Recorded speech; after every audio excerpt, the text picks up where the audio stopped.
Shadow Show. Shadow Show. Shadow Show. Shadow Show. Shadow Show. Shadow Show. Shadow Show. Shadowing it.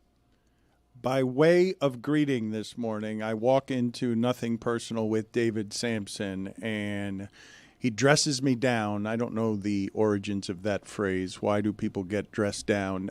By saying to me, do you realize, Le Batard, that you guys did an entire 3-hour show yesterday on the opening of the hockey season, and you did not talk about the defending champion Florida Panthers, did not even mention it at any point.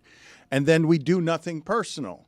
And when we were done with Nothing Personal, I look at David Samson and I say, do you realize that we just did a show today after the opening of the NHL season and you didn't mention hockey at all? I was waiting for Roy Bellamy to get here to celebrate his reign as defending champion. And now, finally, Roy is here because hockey cannot be celebrated around here until Roy is a part of it. Fantastic night last night, man. Watching that banner go up. Oh, I got my picture with the Stanley Cup yesterday. It was fantastic. Everyone has had a picture with the Stanley Cup except me. I need to get it. My seats, I have great seats, season tickets, 3 years running, right behind the goal that they scored twice on. Insert that.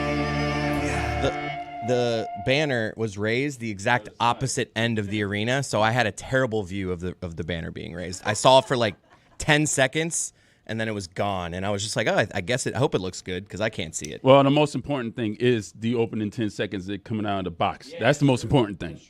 How did you guys enjoy the presentation? I don't know if any of you saw it personally, the ring in the box that they were. I saw some video of it. We should put it up on the screen when we start the show. How did you guys feel about the presentation of all of that? Watching their reactions when they opened that box, seeing that video. There was a video monitor in the ring box. And watching their reaction, seeing the ring, that was priceless. One time I just want a player to be underwhelmed by it. Like they open the box and they're just like, meh.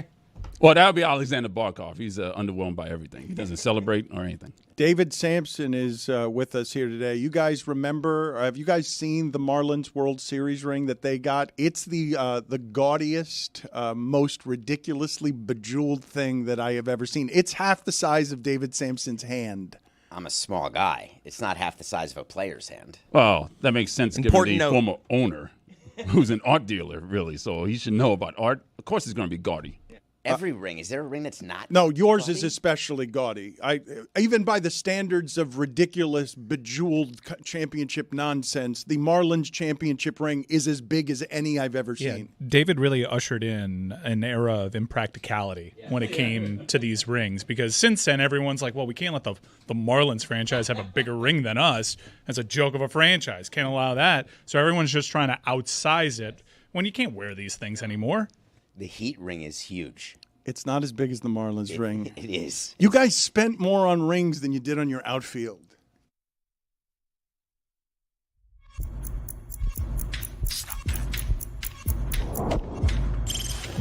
Stop that. Stop that. Stop that. Yeah. I hear him chat to the noise. Move too quick, can't stop for the talking. I hear him chat with the walking. Just too sharp with the prize. White girls let it tell me I'm awesome. Yeah. Hot like fire on the pan. If you wanna touch my please use caution. Cold like 0 degrees. I'm out the cage, gotta let out the beast. Revolutionary, gotta let out the streets. Locked in a cage, I'ma let out the sheets. We came for one man, forget my peace. We take the west side, take on the east. I'ma put him in the cage, never let out the. I hear him chat to the noise. Move too quick, can't stop for the talking. I hear him chat with the boys. Man so tough, but mans keep walking. Yeah, just too sharp with the prize. White girls, let it tell me I'm awesome. Yeah, hot like fire on the pan. If you wanna touch me, please use caution. Stop that. Stop that. Stop that. I am looking at the championship ring of David Samson. I've never seen a ring that goes over the knuckle. Like that's not something that I've ever noticed before. How much did each of those rings cost? I don't know how many you guys had made. I don't know what they're worth. We didn't give it to every season ticket holder, which the Panthers did, which is amazing. If you're a 30-year season ticket holder, you got a ring. So that's pretty cool. We didn't do that. So we did make a bunch of rings, but not like that. That's the A ring. I don't know if the Panthers had different levels of rings. Were you able to bend your finger with that ring? Did I hurt my finger? Were you able to bend your? Oh, No. Did you hurt no. it? It's over the knuckle. You didn't answer my question. How much does each of those rings cost? The reason why it's over my knuckle is that I have very small fingers. You're not going to answer my question? There is zero chance. Okay, let me see if I just kick you out here right off of the top because you're here. Minor penalty, 2 minutes, asshole. Oh, wow.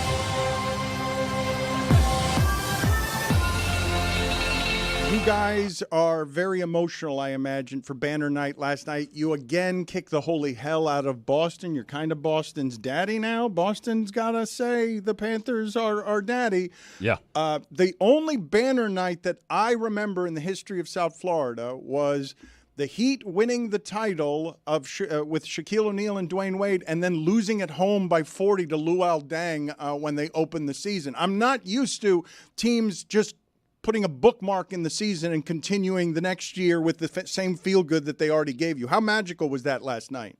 It was spectacular, man. I mean, we've been waiting 30 years for this thing. So to see that banner go up, pretty white one with a gold border on it, yeah, it was. I don't beautiful. know if I was expecting like Game 7 energy. I don't want to say I was underwhelmed, but like when the players came out, maybe because we had already cheered so much during the video, like I was like, why aren't we giving them more? I felt almost underwhelmed by the fans. I just think it was weird because it's been a long summer of celebration. So maybe we were like celebrated out, but maybe we were just like in awe. But I was expecting more energy from the fans. Were you like Jessica when she drank so much that she passed out and then got up again and drank so much that you get tired and hungover because you've been celebrating? I got to be honest, the season kind of snuck up on me because they've been celebrating. The last one ended, the last one just ended minutes ago, it feels like, and they've been celebrating since with the Stanley Cup in the ocean over here in Finland. Luongo's eating spaghetti out of it. Wait a second, the season already started? Oh, for crying out! It started on Friday. On Friday? What day is it today?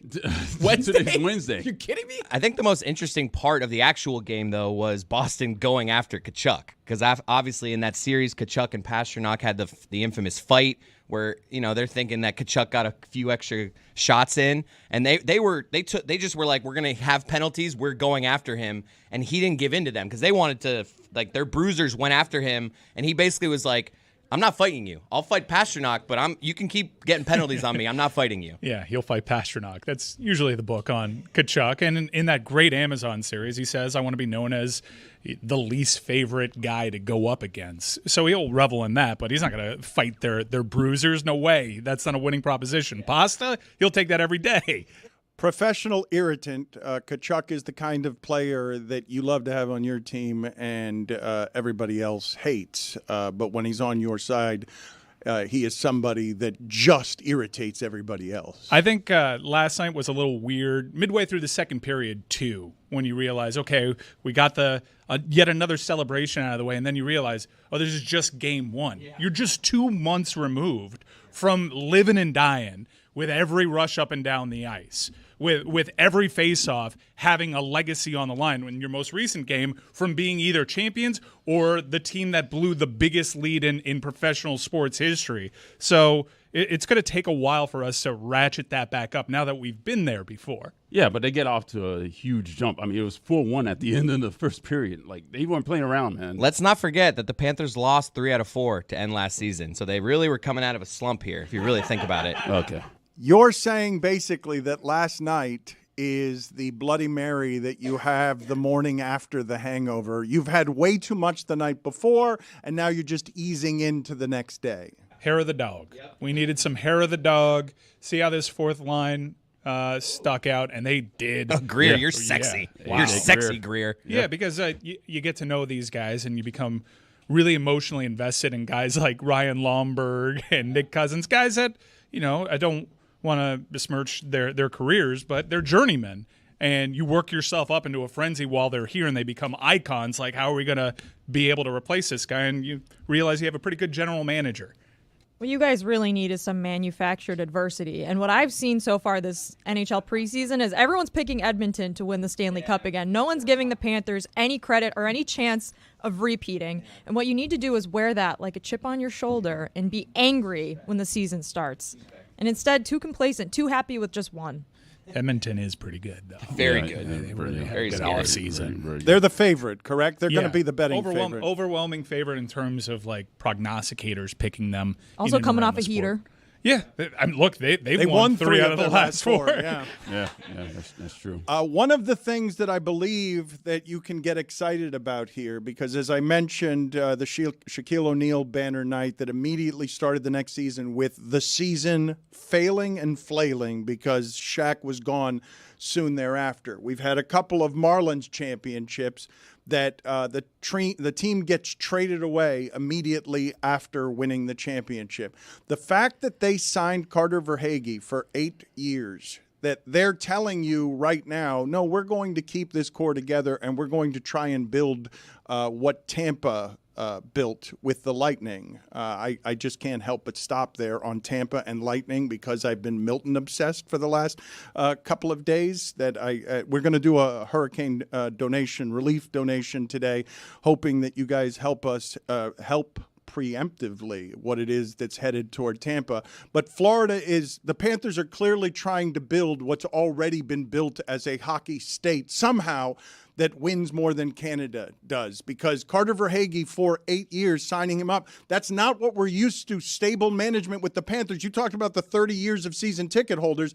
They've lived through nothing but 30 years of instability before now. And the signing bonus is such that his base salary for the first year of the deal is $1 million. You're not used to this being a franchise that people in their primes would go and take a discount for. Some guys older in their careers in years previous would come down here, know that it's the back end of the retirement tour and just want to play golf with their off days. But to have guys like Verhaeghe and Forsling, guys that could really cash in an open market, realize that not only is this a great market to provide all those other things off the field and balance and a little bit more anonymity, but also this is a place where you could put your roots down and win. That's brand new for this franchise. I saw that they are giving the ring to any season ticket holder member that's been with the team for 30 years. If you've been a 30-year season ticket holder, which is probably... Did you not hear David people. Sampson already say that? Too. Oh, no, I didn't. You did? What? You're the executive producer where of the you show. heard You're it. staring right at him. You know what? You can get out of here, too. Like, he just got done saying that. I don't understand how it is that you wouldn't just... Dan, to be We've got a fair, major penalty, 5 minutes. Derailing. I wouldn't... Amazing! I don't know about that, but... What do you mean you don't know about that? There's a lot of stuff going on right now. Okay, can we tell people what the office is like today? There's so many children here. There's so many children here, and we have to be very careful to not use curse words in front of them. Except I know for a fact Chris Cody's daughter has already heard every bad word. There's other children here too. Well, his wife swears like a sailor. It's okay. Oh, whoa. Throwing Christy does under he. the bus. We have to be careful today. There's a lot of moving pieces in this office. School's out. No one in Broward or Miami's at school today or tomorrow. And so today's a little bit of metal art daycare. It makes it impossible to listen to your teammate who's speaking right in your face that just told you moments ago that they gave away rings to 30-year season ticket holders. He's the executive producer of the show, sitting in the seat. He can't listen.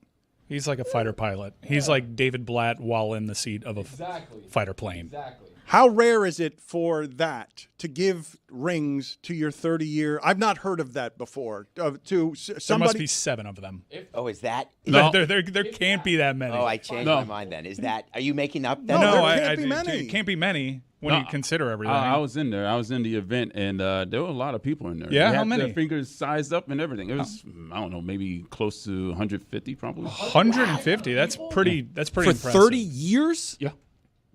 How rare is it for a organization to value its most valued customers that way? Do you realize? I obviously know that if they've been with you for 30 years, they are now customers for life. But you buy people for eternity that way. You buy generations of fandom by doing something like that, where you're just valuing, look, you're more of a fan than the rest of our fans. Everybody else here gathered around and they came later than you. That is a huge, nice nice and symbolic way to value your most treasured fans. Do we know whether it was the A ring? I was gonna say That's what I was it's about to probably ask. lower tier. I've heard of I believe Less it was precious replica. metal. I believe well, it was replica. I've heard of like baseball. I think the Cubs gave out like 10,000 replica rings when they won the World Series. Yeah. So did we. yeah. Replica rings, that's a giveaway. Lab-grown diamonds. And then there's different levels. They still sparkle. The B ring is not actual diamonds. It's zirconia.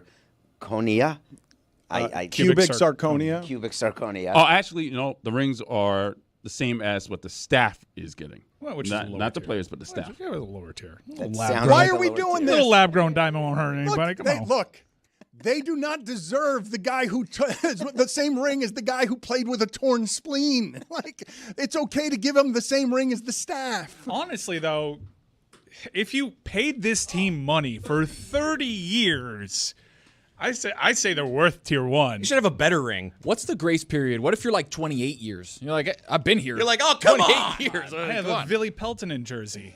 You move here from Ontario like a month into the season, and brought you're my- like, come on. Sorry, 29 years. Can't do it. My child saw the Richard Zednick highlight. Come on. Collis Grashtons. Did I just hear Chris Cody, who did not serve 5 minutes, I might add, for not listening to the show? I didn't hear that part either. Did I hear him just allege that the fan who has been here for 30 years rooting for the Panthers deserves a better ring than Barkov? 30 years, dude. Woof. Those rough times.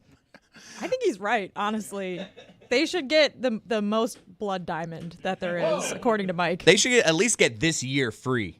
You get the crappier ring, and you just get this next season completely free. Thank you This for is your not 30 years. the general entitlement at Meadowlark. You get a thing that no other team gets, but you want it to be better. You think it should be better than the thing that they got. I may have done the math wrong. Weren't they in the Stanley Cup in 1996? Yes. Yeah. And then the season weren't they before. in the Stanley Cup last year? Yeah. So they've had 3 Stanley Cups. That's once every 10 years. 3 appearances, yes. Yeah. That seems pretty good to me. You're acting as though that they've gone through the worst world for 30 years. Well, they've been in the playoffs 15 We times. sound out like of that the because we know 30. what we're talking about. This franchise has been an embarrassment. You want to highlight, relatively 2 outliers in the history of the franchise. That's fine. They were terrible. They'd be in the conversation right there with the Marlins. It's like worst franchise in sports. I was here for it, but you have to look over the 30-year period. I love that they're getting rewarded. I think it's an amazing thing, and Vinny Viola is unreal. But they were bookends. Like they came out hot to start their franchise, and then it was doldrums for essentially 22 years of just terrible hockey. There was a point where in 13 years they made the playoffs once. Once! It sounds a hockey! little like the Baker's Dolphins. dozen.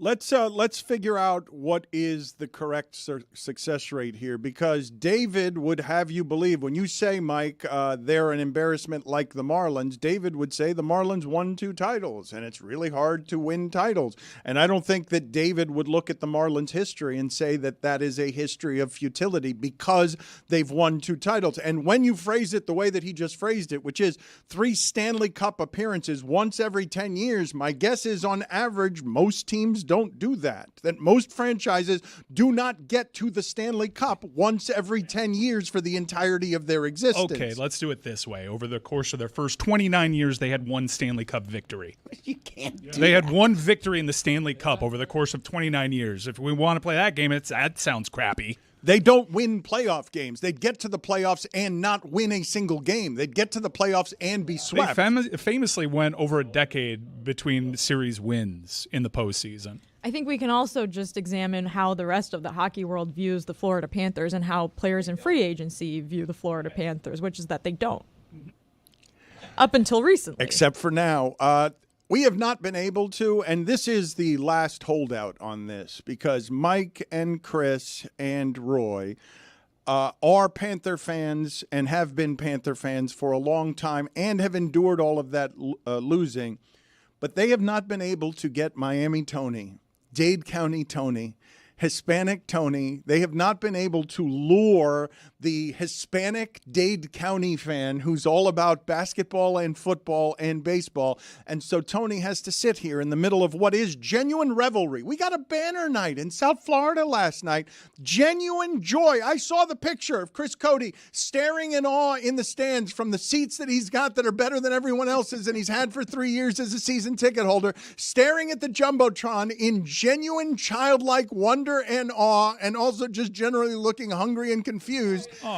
In the middle. Seriously, there's nothing in this one. I'm looking just up. staring. I'm just a dude looking up. How am I hungry? That's all I'm How do seeing. you see hungry I there? don't see hunger. Just see a dude Hunger looking for up. another chip. The funny thing is I was hungry. Damn it. Oh. Tony, you have not yet been lured in. You were not lured in. The way that last season ended is as memorable and as magical as any season has ever ended in South Florida, from going up 3-0 to being terrified to winning the last game in the last moments by a goal. That's as wonderful a season conclusion as there's ever been in South Florida. I was super in on that Stanley Cup run. Like when they got to the Stanley Cup, remember I told you guys last year, hey, when they get to a certain point, I'm going to lock in. And then I watched games like 1, 3, 5, but I was locked in on Game 7 for sure because we had a lot of stuff riding on it. Me and the guys at Daily had a lot of things riding on that Game 7, by the way. You're lucky. You should be thanking me because I bet Oilers clearing the way for my jinx to reverse. Thank you, and then Tony. the Panthers you. win the Thank game. You should get a I raise. lost $100. I just bet. I put $100 on the Oilers, and all of a sudden, Panthers win. Is it locked in when Give you're watching Tony a every other ring. game? Thank you. It is not. I think that is. I had something to do that. What the Game 2, Game 4, Game 6? I was doing things. So you night unlocked it. Last night you were watching baseball because that was exciting. Dodgers Pods. It's a good series, man. We will get to baseball later in the show, but when it comes to best endings to a season in South Florida history, there's the Edgar Renteria Game 7. You got the bottom of the inning. You're finishing the season with a hit and a run. That's the best way a season has ever ended in South Florida, right? You don't often get the buzzer beater. You get a victory, but in terms of the tension continuing to escalate, is the way the Panthers season ended in second place, because you went from you're up 3-0, it's tied 3-3, the nation's going to laugh at you, and then at the end you're barely breathing because it's a one-goal game the entire time, and you're terrified throughout the third period. Don't you have to say the Dolphins finishing their undefeated season?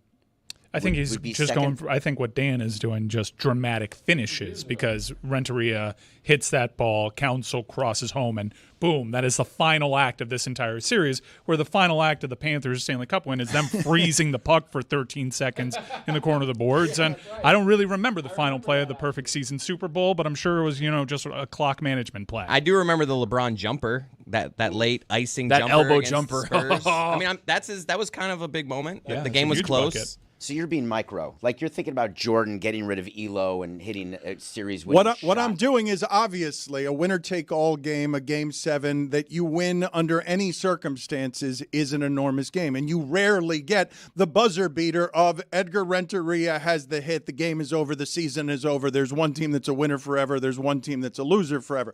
I'm going through all the University of Miami championships in my head. They lost one like that. Ohio State has one like that at their expense. But I can't remember something feeling quite like that Panther season ended. And because it ended at the end of a very long season, the hockey season legitimately snuck up on me because it got here.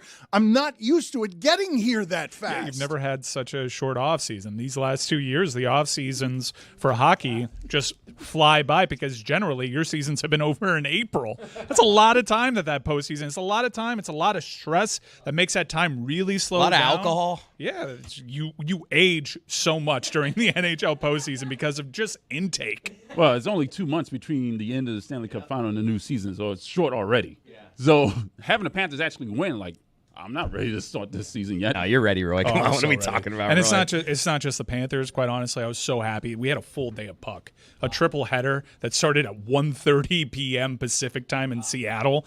It was great. There were how many seats are in the Delta Center for hockey? However many that there are probably just 1,400 people that can actually watch the end-to-end game in Utah. That's going to be such a tricky place for teams to play. But it's amazing to have this sport back. And I would love for Tony to come over to the sport, but I don't think the sport can do much better than it has to win Tony over the last 2 years. It may just not be for him. That's cool. I'm here. No. In June. Tony, don't do it, because they're not going to win the Stanley Cup Finals that many more times. Like, you missed the chance, I think. Don't do it now. I figure I was right on board. It was actually a lot of my doing, actually. The one thing we know is that the Panthers are a less good-looking team because Brandon Montour is now in Seattle. He was playing there yesterday, and damn, he looks good in that God, jersey. he's so good looking. Man, that's all I have on that.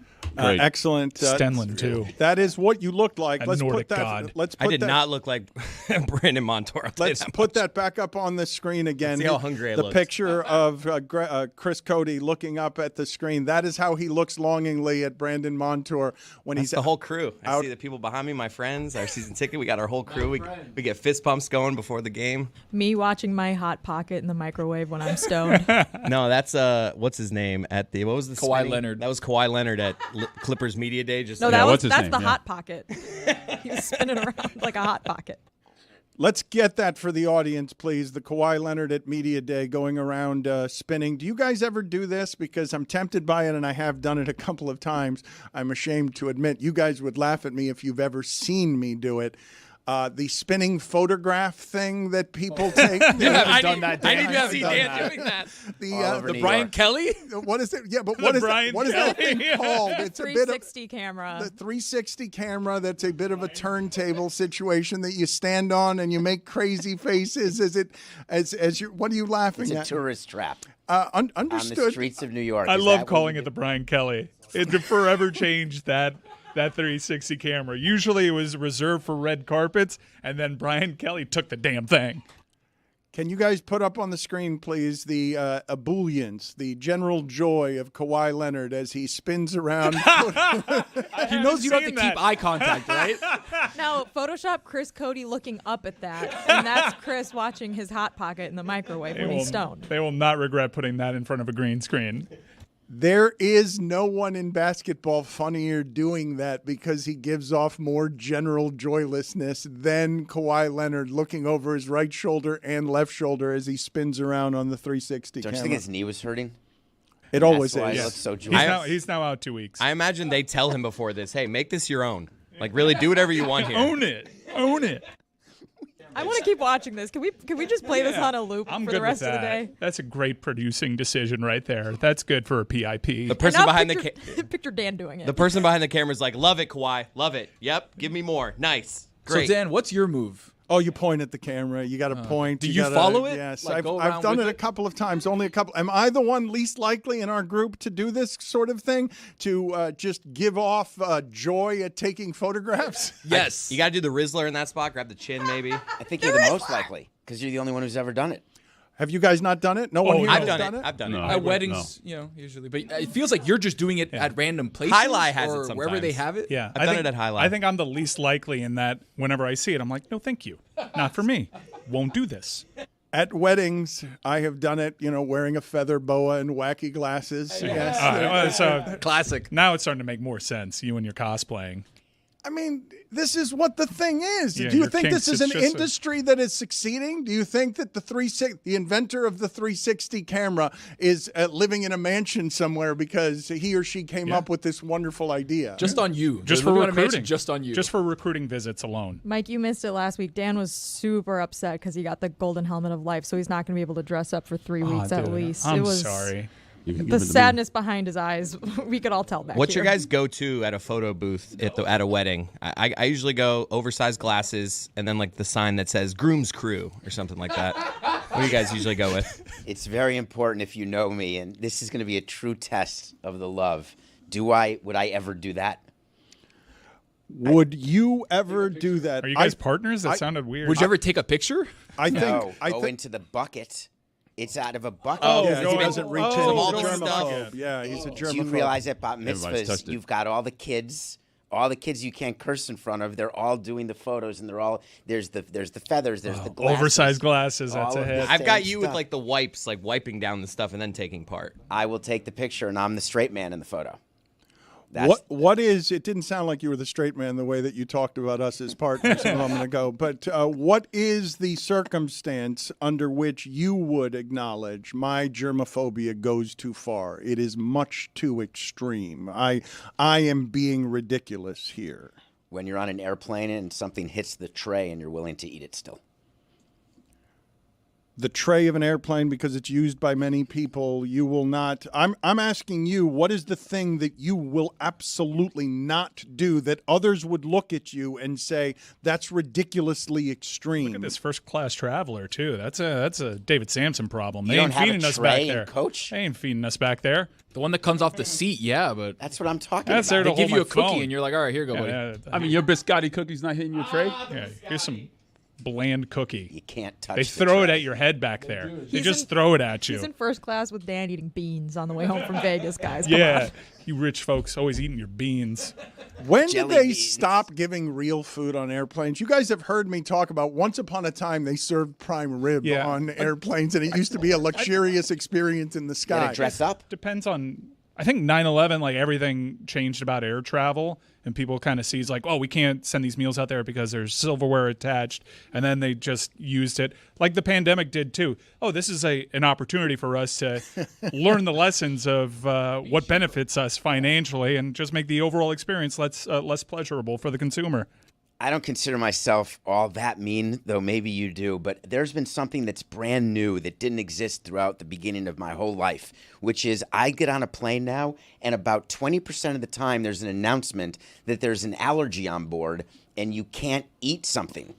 So they won't Never heard serve. it. I don't know if any of you That have happens to ever you heard all that. the time. Well, you fly private. No, That doesn't No. happen in commercial. it clearly wouldn't happen. What do you mean there's an private. allergy on the plane? The flight attendant gets on and says we have someone on the plane who's allergic to peanuts. Yeah. So we will not be serving peanuts. And if you brought peanuts or peanut butter, please leave it in your bag. And this happens to you often? I would say it happens 20% of flights I'm on. Wow. 20%. Delta, American. I fly a decent amount. I've heard of it happening, but it's never happened to me. So the question is, how do you react to that? Because I carry peanuts and I carry snacks like that. So I always ask, my first question is, what row are they in? I don't think a peanut allergy is something that someone's going to break out in rash in 16C with because you've got peanuts in first No, class. it can This be. is my view. Some people can have like extremely severe allergies, and if you open it in 16B and then it gets sucked up into the ventilation and it goes back to 22F, they can have a reaction. So they're overly cautious. But here's the thing. You might as well leave the peanuts in your backpack, because think of the chances that they have a reaction and then you have to get your flight diverted. That would be a tremendous pain in the ass just to eat one of the crappiest legumes that we have, the peanut. It is a great point. And when I measure that difference, that's why I need to know the row they're in. Because if they're far away from me, then I'm still eating the peanuts. Put it on the poll, please, at Le Batard Show. Is the peanut the crappiest legume we have? And can you look up for me, please? I don't believe that what you guys are saying is accurate, that a peanut allergy is so bad that someone in 16C, by eating a peanut, can give the allergy to someone who's in first class. I've never heard of such a thing. I'm also learning during this segment. I did not realize the cutthroat commercial cynicism of what Mike Ryan had said, which is that after 9/11, the airlines took that opportunity to not just take away our silverware, but to just cheapen across the board in a way that throws the biscotti cookies at you instead of giving you a proper meal wherever it is that you are. I hadn't even realized that that was the thing that they did. It feels a bit like a shell game on capitalism in which, wait a minute, you took terrorism and you decided to make my cookie crappier. Yeah. That's what they did with the pandemic. Your hotel stay is less clean now. Enjoy. Let us know if you need your shit cleaned. If not, we're not coming. They're not biscottis, though. They're Biscoff cookies. Oh, okay. They don't own the Ravens? Damn it, I cursed. There was one rule today. I didn't hear that part either. Chris Cody makes a lot of. That's not a curse word in my house, if you've heard my wife. She curses like a sailor, I just heard while you were in the penalty box moments ago. Your daughter is wandering around here. We've got a few children. We've got a dog, correct? How many other? I was expecting fewer got a couple people dogs back today. here, but- I was not expecting.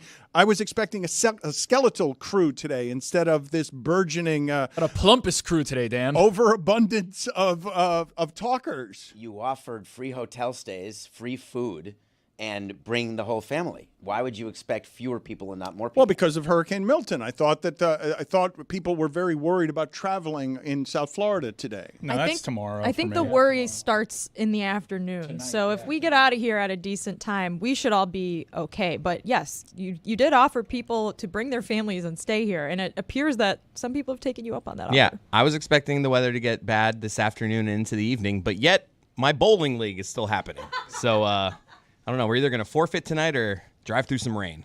Put on the screen for me, please, what we are now calling the Brian Kelly camera so that we can enjoy that as I tell the people that we're trying to raise some money here for victims of Hurricane Milton and global communities that are in need through World Central Kitchen. It is a great organization.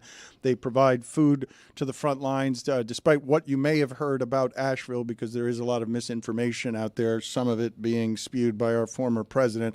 There are more than 3,500 people on the ground in and around Asheville, and more than 2 million meals have been given out.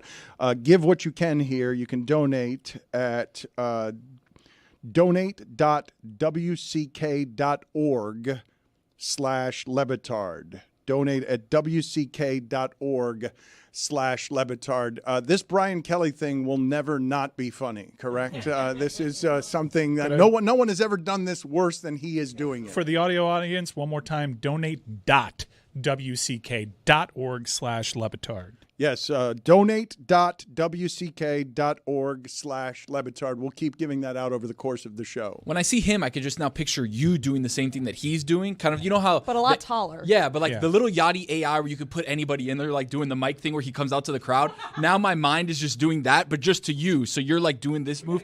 And the Lo Viste, like, back in the day, you guys remember that? Well, Bonnie Pulp used to do Lo Fiction. Viste. Brian Kelly brought it back.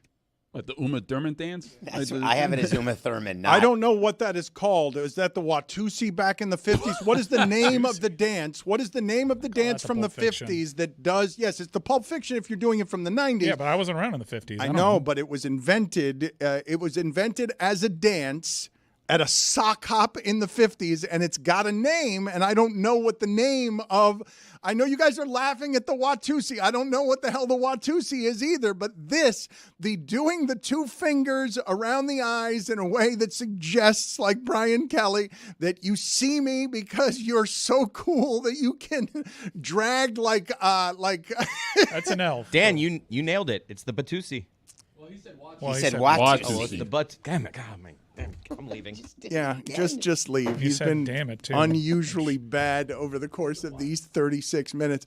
But can you get me, what the hell is the Batusi? I don't know what the Batusi is. It appears that this is the Watusi, some combination of this, and then like a you little got step, a shoulders, little though. shoulder, and then and then Look at that. You get it.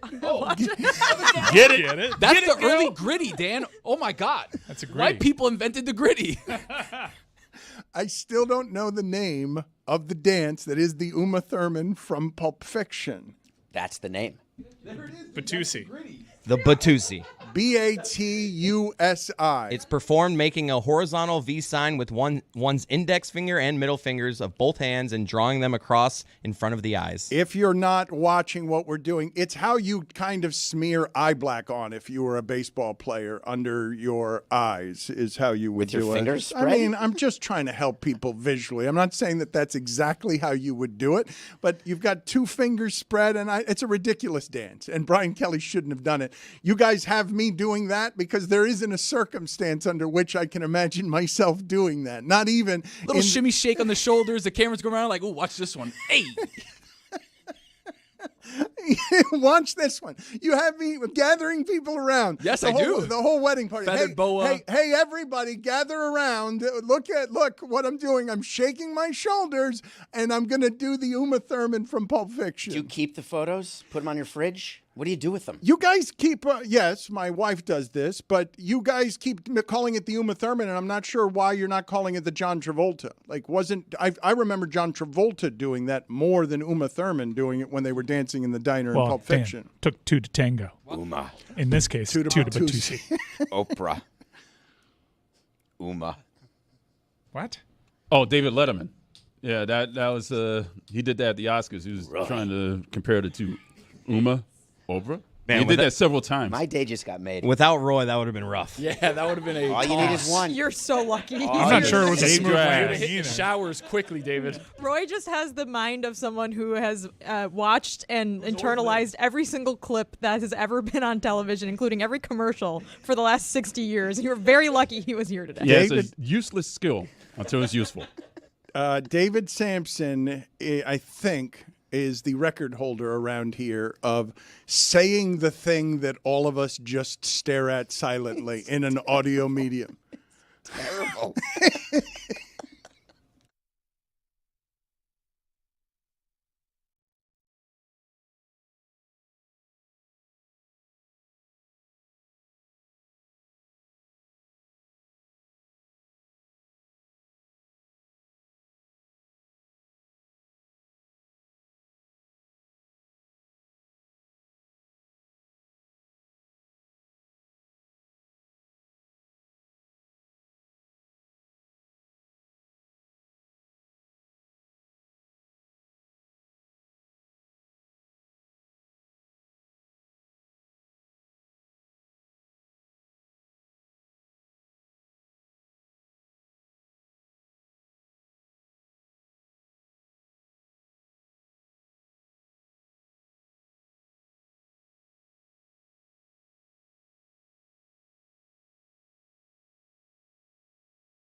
We are always amazed and overwhelmed when we ask the audience for money. We try not to do it very often, but we're telling you at the moment that a lot of people are about to need a lot of help all over Florida. So where you go is donate.wck.org/Le Batard if you want to get out in front of helping people so that very quickly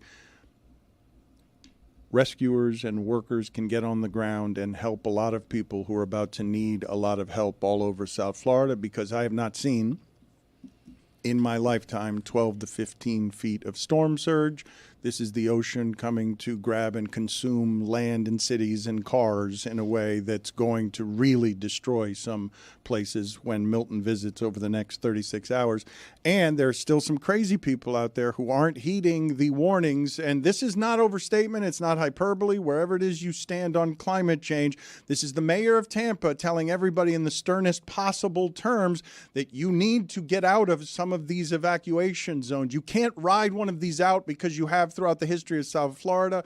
The way these storms are changing, the forecasters don't have an ability to navigate the new normal. And what is coming here is unlike anything that has been seen in this lifetime. So let's hear from Tampa's mayor here in the most blunt terms. What would you say to people tonight who are saying, you know what, I'm going to ride this out, I've ridden others out? What would you say to people who aren't heeding those evacuation orders? Well, I can tell you right now that they may have done that in others. There's never been one like this. And this, Helene was a wake-up call.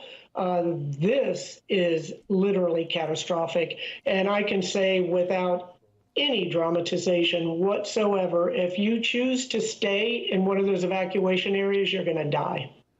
And David, I am seeing this happens in South Florida all the time. People want to surf and people want to enjoy themselves, and they think that this kind of stuff is funny. And so there are going to be an assortment of crazy people who are about to die in Tampa because they're taking flippant risks with their life. Dan, there's one guy who's out there in Tampa Bay who lives on a sailboat, a 20-foot sailboat, and he's been going viral on TikTok and on social media for saying, hey, look, this is what I have. I don't have anything else. If I didn't have this boat, I'd be living out on the streets. I'm not going to evacuate. I'm going to ride out the storm in my 20-foot sailboat.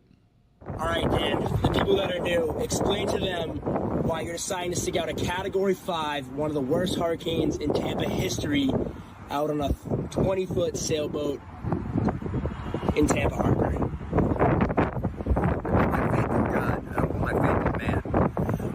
God told me to come out here and get a boat. I came out here and got a boat. And everything that he's been telling me over the last 2 days is I'm doing the right thing. He's got my back. I'm in good shape. I ain't sweating it. We're going to ride this one out. We got set up the way we know what we're doing. And as long as the water just keeps rising, we'll be fine. Will you be wearing a life jacket? Hell no. Are you going to be able to swim if it need be? In circles. Can you swim with one leg or what? Yeah, I can float like a damn champ. But swimming, I just go in circles. So the plan's just to stick it out here? Yeah. I mean, the water's going to come in, it's going to rise. If you're on land, it's going to flood, you're risking drowning. I'm in a boat. The boat goes up with the water. So even if the boat goes up 100 feet in the air, I'm going to be up 100 feet in the air with the water. So it's really the safest place in the world to be is on my boat. And I got room for one more female. So as you can see there, Dan, what is understated in the video is he's only got one leg. So it's hard to get around and make sure that a boat is safe when 15-foot storm surge is coming when you've got one leg. Even with two legs, it's hard to do it, but when you got one leg, it's even harder. The ladies, he's single. And he'll only allow a female in, so no male. It has to be a female. And Lieutenant Dan, wasn't that the giveaway for the one leg? Yeah, just in case for people that weren't watching on video. Mm-hmm. No. I think he's going to make it.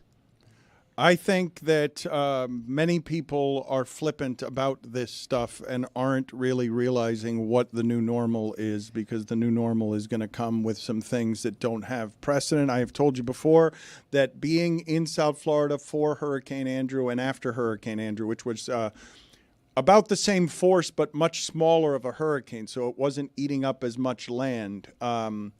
It is among the most horrific things I've ever seen in my life to just witness the aftermath of communities that I had recognized that I no longer recognized because of the amount of twisted metal and debris. And what's happening in this area is you already have hurricane wreckage from Helene that has not even been cleaned up yet, that's just going to be flying all over the place, hitting homes. As I say again, if you're on the second story of something, you're barely safe from this storm surge. It's going to be higher than homes. But are you playing the video to have, because you have empathy for that, Lieutenant Dan, or because you're viewing him as an idiot? No, I'm saying just get out of there. I'm not judging him as an idiot. People are flippant and he shouldn't do what he's doing. But many people out there think I've ridden something like this out before, therefore I can do this again. And I'm just telling people, whoever it is that might be hearing this,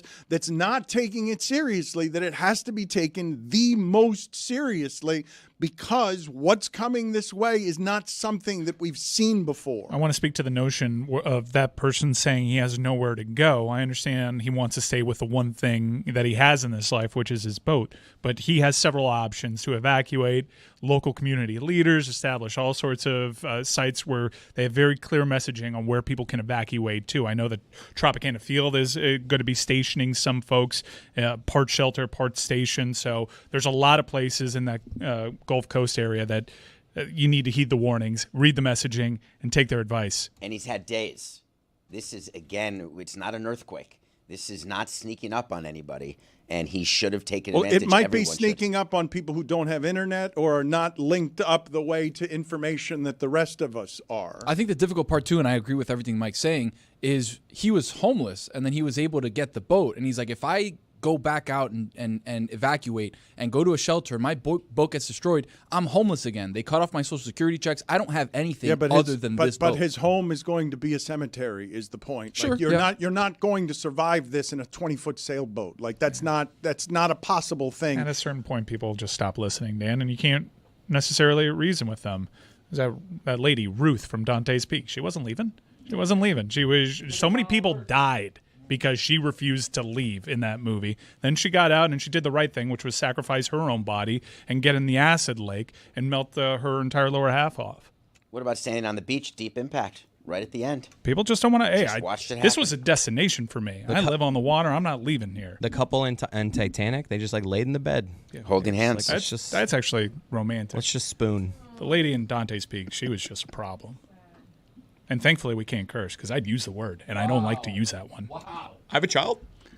You didn't put your heart into that. You didn't put your heart into Billy Zane. I have a child. You have a child here that you've cursed in front of several times. My wife has today. Wasn't this the pilot of the submersible spouse, the great granddaughter of the Titanic couple that died spooning on the Titanic? I couldn't tell if that was like a real thing or an internet thing. No, it was in the New York Times. Really? The failing New York Times. No reason to believe them. That used to mean something. The failing New York Times. Tony's Joe Zagacki has gotten better and better with reps. I wanted to ask you guys about what the Miami Heat are doing with Pat Riley on the court, celebrating a legend while he's still alive in a way that you usually eulogize the sports legends after they've passed. Red Auerbach, the court was named after him in Boston. Pat Riley. And I don't know whose decision this was because Pat Riley's the one with the power to make these decisions. So I don't know if Pat Riley is doing this for himself or whether or not it was somebody else's idea that was brought to him. He's got to approve everything like this, David. So he's got to sign off on everything related to this kind of thing. He didn't bring it to Arison, though. You think he walked in and hey, knock, knock. I'm not saying he brought it to Arison. I'm delighting in the idea of this has to be brought to Pat Riley. And, hey, are you okay with the fact that we are celebrating you while you're living in a way that we usually celebrate the dead? I like the idea of the vote being split. And it's, all right, Riley, it's on you. There's 5 of them, right? Yeah, yes. We're 2-2. It is. They do decide these things. There's 5 of them, so let's just make it. Spoelstra's against it. Yep. Oh, yeah, he wants that name Nick eventually. and Mickey are for it. Somehow Andy Ellisberg is against it, and now they come to Pat Riley and they're like, do you want your name on the court? It's like, Dan, we were actually taking that and running with it, thinking we should name something here for you. I was thinking like the refrigerator, maybe. The commissary, Dan Le Batard official commissary. The Dan Le Eating Batard area. eating area. Yes. The The Dan Dan Le Le Batard. Batard best parking spot. The Dan Le Batard feeding area. Yes. I'd vote against all those. You don't want to be associated with that. There's a hierarchy of naming opportunities here at Meadowlark, and I think that it starts with Meadowlark Media. It should be Dan Le Batard Media. Oh, really? That's That's the baggage. name. Rolls right off the Wordy. tongue. That Wordy, baggage. You're advocating for me. We've got a big day today where our trailer is being released on another documentary that we're making. You're saying I should just name the company for myself, change the name of the company from Meadowlark Media to Meadowtard Media. I do not believe that that's a good idea. I like the name how it stands. Thank you. That's a split vote? I would vote no on that. Yes, We're sir. the tiebreakers. I do believe we can go around the room if we like, but I vote no. Is Jessica, is my parking spot a source of contention here at the company because I've got a good parking spot here? No, I don't think it's a source of contention that you have a good parking spot. I think we all agree that you should have a good parking spot. It's more so that we all have really bad parking spots. The vote is split back here, so Ty goes to the skipper. I spent hours doing parking spot allocation at both spring training and the stadium because that is a real thing when it comes to hierarchy in an organization. Who gets the parking spot closest to the elevator? Who gets the parking spot? The players there is a seniority for parking. It really is a thing. You have to have the best spot. When I was younger, I was like, man, I wish one day I could be like a GM of a sports team. I could be just in the numbers, crunching numbers, watching tape, doing all this stuff. And then I realized all those guys are spending hours of time doing parking allocation. Okay. The first time I ever noticed that someone got a chief parking spot in a place was at the University of Miami when Jimmy Johnson coached there, and he would get to pull up to the facility and have the best spot at the athletic department that had his name on it, and God help the people who parked there when he was not there, because that did not end up going well for them. It's daily reminder to the people who work in the parking areas about who can and cannot park, and they check it. You can't even have your spouse come in without calling in security and saying, hey, it's Jimmy here. It's going to be my wife using the spot. They get a picture of the car, too. Yeah, one of the things that I hadn't accounted for when we moved studios, because it's not something that I had thought of, and also it has been unbelievably fast how this has happened in South Florida, where the available land is so consumed with development that the only way and places to build up in South Florida anymore is straight up. And so this parking garage today, because of the storm that's coming and because of the flooding that's coming, is the first time that the person at the front told me, hey, your space might be taken today. Our 36 stories of parking here are all taken. Some of you have to park at Bayside, right? Because we don't have enough parking for everybody that works here inside of this building because there's simply not enough parking in South Florida. I snuck in. It's a dangerous storm even for us, too, especially with the most recent southern jog of this storm. There's a lot of construction going on downtown in this area in particular. This is going to get pretty gusty for us down here in Miami-Dade County, so it's going to be dangerous for a lot of folks. This is really, really eerie because you got to keep on living your life and do your preparations, and you don't really know how bad it's going to be until it gets here, but we've had a lot of big storms that look like they're about to barrel down on Miami-Dade County, and you start realizing that your life may never be the same after this storm. And for a lot of friends that we have closer to where landfall is expected, this is an event that if it hits more densely populated areas like that bay, now it's come down to the point where you're kind of rooting for more southern jogs because those places are just less densely populated. But this is, if it hits that bay the way that it's potentially forecast to, that is an event that changes that area forever, and it essentially starts that city all over again. It's a total reset. Tampa in particular is designed as a bowl, and their only trauma center in the area is right on that bay. It is really, really perceptible to these storms, and they've never really had to had to deal with that because storms generally don't move west to east in that area and get strong enough. This is a very recent thing for the Tampa Bay area to have to deal with. Over the last 3 years, they've dealt with this 3 consecutive years, and I went several decades without ever having them threatened by a storm. Mike, and to your point, Tampa General Hospital sits on the bay of Tampa Bay, right? And they've actually done a lot of stuff to preemptively get ahead of huge storms like this. They have their power generators like 30 feet in the air. They've got their fresh water underneath the bay dug in. So, like, they're very set up. They also have set up, I don't know if you guys have seen it. I've been watching the aqua fence. It's like this huge, like, I don't even know what it is, Mike. It's like plastic or metal or whatever. Yeah, but it's they're just surrounding it. Yeah, they build a makeshift fence that's supposed to, that's a seawall that effectively kept the water out of the trauma center the last storm that they dealt with. But, these are they say that these are designed to withstand a storm surge of up to 15 feet. And that's what the projection is here. And, the thing with the fence, it'll still inevitably get there. It's all about mitigating the damage. It's a really bad scene, real bad scene for Tampa. If this storm hits Tampa like earlier forecast models were projecting, Tampa's essentially wiped off the face of the earth, and you start over again with that area should people decide to even move back. It is a real bad scene potentially. We were just looking at a picture from the International Space Station.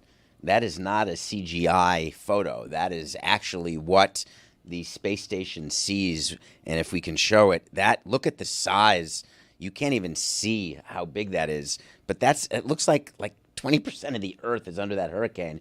And there was video, I don't know if we have it, of the Hurricane Hunter airplane that was flying through it. That's how we get all these readings where you can be emotional about the pressure bars and the measurements. There's like guys who for a living say, here's my plan today. I'm going to get in a plane and I'm going to fly into the storm. You would have no sympathy for them if they died with that job because you're someone who doesn't have sympathy and empathy for people who die doing dangerous things. Spoiler alert, it may be on my new top 5 of top ways that I feel not badly if you die. All right, you have a new top 5. We are telling the people, he did this yesterday, donate.wck.org. It's World Central Kitchen /Le Batard. Donate.wck.org/Le Batard. One of the things that happened here recently with Tampa is I had this fear recently with Tampa, and what ended up happening because the storm moved is the bay emptied out instead of filling with 12 to 15 feet of water. The bay just vanished because it got sucked into other areas. I will tell you guys, and Chris, Cody, and Roy, I would pay attention to this part of it. I saw on one of the forecasts yesterday that as it moves through Florida, if one of the models is correct, some of the worst weather is going to be in West Palm and Broward as it arrives at the east coast of Florida. So if people in South Florida think this isn't something to be worried about, like you need to get your things in and stuff because very bad weather is potentially coming to us too as people try to forecast something that is new to try to forecast. It's not like previous storms. They've gotten some things wrong on the way up to this in a way that I've just noticed over the last few days has been alarming to me to see like, oh, their information from 3 days ago, they weren't expecting this to go from 1 to 5 that quickly. They were expecting it to increase, but not that quickly. Well, we're currently on a tropical storm warning right now, and I'm faced with a decision. Should I board up or not? I got to get out plywood and get the screws out. Well, Roy, it's coming tonight, so better get on that, buddy. I mean, it's a lot of work, and he's waiting to get the most up-to-date information, as a lot of people are. And John Morales even says, like, if you're waiting on the decision to put up boards, pay attention to this advisory. But, yeah, for the listening audience, it probably will impact our content for tomorrow because this storm keeps moving a little bit, as will the severity of what hits Miami-Dade County and Broward, and that's where most of us are stationed. So we ask for your patience in how we deliver our stuff because it may look a lot different tomorrow. Do you not have a group of people to help you board? It's like where you go to each other's homes? We have that with the team that we would You mean go to friends? each other's houses. Friends? Yeah, I don't want to talk to my neighbors. So you board your house alone? I did last time. Don't you need to start soon if you're going to do it, if you're doing it alone? Well, You I guys got a made couple him of come people. to work today, so. Yeah, that is true. I got a couple of people I can call that can help me out. But, yeah, I mean, I got to make the decision pretty quickly right now. Jessica, no one was made to come to work today. unreal. Like, no one was made to come. Felt obligated to come to work anyone today. can leave whenever it is they want to. I'll see you later. I'll handle. You can go. Like, it's fine. Anybody can go. If you need to board up your house, you should leave and board up your house because it's going to start raining soon, and no one's obligated to work today. Like, I don't want to be the anti-alarmist, but I don't think down here we need to board up. It's more just like flooding. Like, make sure all, like, if you live near a lake, like, put shit down to block the water. But make sure to get your Curse asses again. in the studio tomorrow. That's for Chris. damn Sandbags. sure. Tomorrow, your ass is here. The S word is not a curse word. There, What I is said going it. on is. here? We have a simple sheet of paper which should guide us through the show. The sheet of paper says not to curse, and it's not to curse because Chris's daughter is here, and Chris keeps cursing. So I don't know So what is he to do allowed with to that. then? I mean, it's his daughter's pristine ears that I thought we were protecting here from the calamity of foul words that her father and her grandfather are always using, and furthermore, grandmother as well has a bit of a potty mouth. You don't get this font if it's just Chris's daughter. It does say There's it's gotta the be top of the another sheet. reason. No cursing today is what it says at To the me, top of the it's preparation not 'cause of your sheet. daughter. The F didn't word read it. is the curse word. That's the curse word. Then it would just say no F word. The story from my childhood of my father reprimanding a bunch of children on a soccer field because there was some cursing was my father in his thick accent, and my mother loves telling this story, is saying, "There is nothing to be gained by cursing, not a damn thing." It's a legitimate story, not making it up. He did it. My father did that. I'm not making it up. You can call him and ask him if you want to. He's been complaining recently about the Heat. We got to bring that back. He's been making fun of the Dolphins and been complaining about how little the Heat did this offseason. We need Greg Cody's size font. That's the bottom line. Bolded. It's got to be 40. It's got to be 40. That's the only way Cody is able to actually give us a list of names in the media he likes. I was on a team bus one time for my Christian school, and the coach screamed to the back, "Hey, stop effing cursing." But he said the F word. He did. I want to transition here to something we have not talked about the last couple of weeks, Mike, and it's been confusing to me that we have not talked about it. Lionel Messi scored a couple of goals in 4 minutes upon his return, and since then, all Inter Miami does is win and set records and grab trophies. And Billy was complaining. He was saying nobody's talking about this team locally, and I was saying to Billy, I don't feel like you're talking to enough of the people in this town who speak only Spanish, because there are plenty of people talking about it. I just don't know if they're doing it in English. They are, but I don't think it's gone in terms of because they're behind a paywall, which is a really risky endeavor to do that as you are on board Messi. I think that if you could do it over, you may have a more traditional broadcast partner to get people in the tent, because I don't think MLS was at the point where they could say our league or two of the main competitions, the league play and the league's cup, we're just going to shove that behind a paywall. I think it was a miscalculation. Everybody should have paused until after 2026 when the World Cup is here to see exactly the sustainability of this sport. But to your point, despite it maybe not going as well as planned in terms of national attention on the field, it's certainly working. He showed up, won a competition, gave the club its first trophy.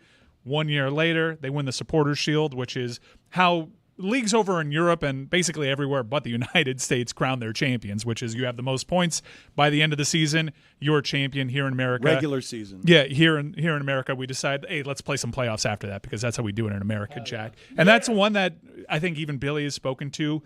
That's how most sports fans are programmed here. The MLS champion is the one that wins the postseason, so that's the one that is going to be held up against him, and they have to win that. But on their way over there, they won the Supporters' Shield, and they have a shot at setting the points record in MLS for a regular season, best regular season ever, which is really impressive when you consider exactly how many injuries they've had to deal with. They have a really deep team and a really good manager that knows how to rotate this talent, because there have been a lot of additional competitions that they've played in, a lot of friendlies. They traveled a bunch in the preseason and make a bunch of money. But this is a really impressive side, arguably the best regular season side, and maybe the points will reflect that by the end of the season, we've ever seen in this sport. And I'd say, that's kind of hitting the ball out of the park. When you ask pie-in-the-sky scenarios of what Messi brings on the field, he's pretty much delivered, and he's delivered in the wake of a lot of injuries, a lot of physical adversity that he's had to deal with. It's crazy to me that he hasn't underachieved. It's even understanding that he's better than most of the people playing. He's at an age and he's got an amount of mileage on his body that he should not be able to dominate this way in this league. And the paywall deal is how Messi got here. There's no other way. So I'm curious, when you consider, you're saying it's 2 years too early. How is that? Because I know Apple stepped up to the plate late in the proceedings. I know from my reporting that the discussions were happening with Messi and Inter Miami before Apple entered the equation. Apple was a nice supplement to it. Does the deal not happen because of Apple? Who's to say? Well, maybe I'm one to say.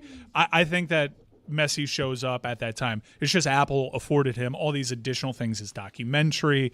It allows him to really fast track his empire here in North America, which was part of his end game. It ended up sweetening the pot, but I think the pot might have still been plenty sweet without Apple. When you have the season that they've had, though, it sounds like it's MLS Cup or bust. Bad season if they don't win the MLS Cup? I think it's MLS Cup or bust just in the eyes of this show. Because that, for whatever reason, that's all Billy thinks you can win in this league. Samson says there's winner and everyone else is a loser. That there can only be not in soccer one success. There's a million different ways to win in soccer. There's a million different cups and that. But I'm just saying, if you set the record for best regular season ever, you can't have an early exit in the playoffs. In America, they say do it in the postseason, which is weird because you could hold up and say, well, he won a knockout-style tournament against not just MLS teams, but Liga MX, and it'll just be la, la, la, la. The measurements are always interesting to me because Aaron Judge right now has a higher strikeout rate in the postseason than any player ever. We all know that Aaron Judge is great, but the postseason samples are so small and goals are so hard to come by in soccer that it is really hard to be the best of the best in small samples when you have this randomness of you have to be the one in 4 at-bats who hits a home run or 2 home runs. You have to be the one who scores a goal when there might not be that many goals, and it's really hard to score goals. But when you talk about how streaming has changed a bunch of different things, including sports, I wanted to ask you something about Apple. Brad Pitt and George Clooney have a movie right now that only exists on Apple. When those two people make a movie together at any time in my lifetime, it's a giant movie that everyone is seeing because those two people are in it. It's Wolves is the name of it. I don't know why they named it instead of Wolves, Wolves. But I don't hear anyone talking about this movie because I don't hear people talking about most of what it is that Apple's making behind a paywall because it's not one of the popular ones or the most popular ones, even as they spend, it seems to me, more money than anybody but Netflix and Disney. When there's 2 wolves, it's wolves, not wolves. I thought any plural of a wolf was wolves. I thought Mr. and Mrs. Wolves? For the Eli Wolf family? It's their last name. I didn't think that it was W-U-L-F. I think that it's W-O-L-F. So I thought it was a wolf, as in the animal, not that their names are. You're telling me their last name of both characters It's what they do. So therefore, you haven't seen the movie, is my guess. I have not seen the movie. It can't be wolves. I'm looking at the character names and the cast on IMDb. Doesn't say Wolves as the last name. It also says that they're 2 fixers. And if you remember Pulp Fiction, they're the wolves. They're wolves. They're the wolves. The wolves. Yes. Apple spent more than all the other streamers, I think, combined initially to seed their content slate, and they've announced a ton of rollbacks to that because the subscription base kind of dictated it for them. But I think you're burying the lead here when talking about Apple TV and Messi and George Clooney and Brad Pitt is Sugar Season 2 got greenlit. Yeah, it did. Against all odds. This amazing TV series that now I'm all in on. That takes the hardest left turn in the history of television. Episode 6. What if they never go back and talk about what happened in episode 6? And they just keep it noir? They just keep it noir. At this point, we're back? Because of Colin Farrell's commitment to the character, I'm in no matter what. Wow. And the other thing is Bad Monkey's season ends this week, and then next week, Today. Shrinking. Oh, yeah, today's Wednesday. It ends today. And then next week, Shrinking starts up. So, big couple weeks. And Slow Horses, but, if we're talking about Apple. But Sugar, Season 2. This is unbelievable. I'm asking. I mean, who did this? Did we do this? We're the only people talking about Sugar Season 1. Did we get this greenlit? Are they doing this show for us? I'm confused by the fact that Apple does things like puts into the universe a movie that stars both Brad Pitt and George Clooney, and no one sees it, no one talks about it, it gets no buzz because we're in a time of change where if we put you behind a paywall, it's what I was afraid of when we left ESPN and were negotiating with an assortment of entities, and some of them wanted to put us behind a paywall. I thought it would kill our show upon landing to deny our audience the ability to get it for free.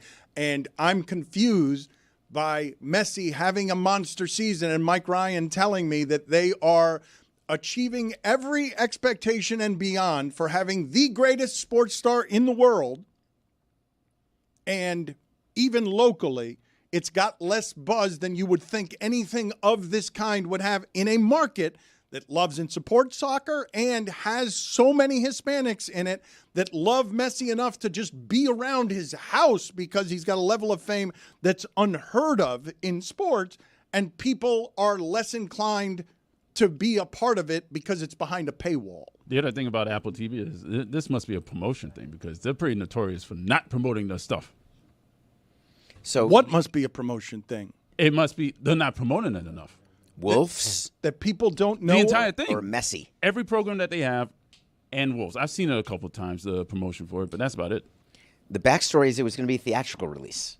So this was not meant to just start as an Apple TV release. But what history do we have of Pitt and Clooney opening quietly? It's a terrible movie. Is it? I only seen the first 15 minutes and I got tired, but I liked the first 15 minutes. It got off to a hot start. It really falls off after that. So bad. Wait, can it be a good movie if you get tired of it in the first 15 minutes? I mean, yes, it could be fine. Like, look, the Bucks and Falcons were putting on an absolute banger. I still fell asleep in the fourth quarter because Daddy was tired. Mike's like, this is so good. Oh, come on, guys. Come on. We've all been there. My habits have changed in a way that Kirk Cousins threw for 500 yards, and I was still like, Damn right he did. We got to get the snub in. You fall asleep if something's good? I will now, because of an assortment of things that have to do with my life changing over the last 5 years. In Mike's case, you're talking about welcoming a baby into the world. And when he says Daddy's tired, he's doing it literally. He's not just being an asshole by calling himself Daddy. She's waking up at 6:05 regardless. Yeah, no cursing. I got it. The idea that you can watch something, be tired, I think that's something that the audience would embrace. The idea that you can be so tired that even if something is good, you will fall asleep during it. Like the MLB playoffs last night, perhaps. The Padres and the Dodgers going into the wee hours of the night. Yeah, it was awesome. That's another example. I was like, wow, this is such a great game that I will not be finishing because it is too late. That's different, but you made a conscious decision. I did with Wolves, too. Wolves. Oh, I'm sorry, missed it. I thought you fell asleep during it. No, You're I was saying getting you shut it tired. off No, and I you was went to getting bed. tired, so I That's shut not it what off. we're talking about. Yeah. That's It's the legitimate. same thing. No, it's it's all not. the same thing. Put Totally it on the different. poll at Le Batard Show, Juju. Put this on the poll.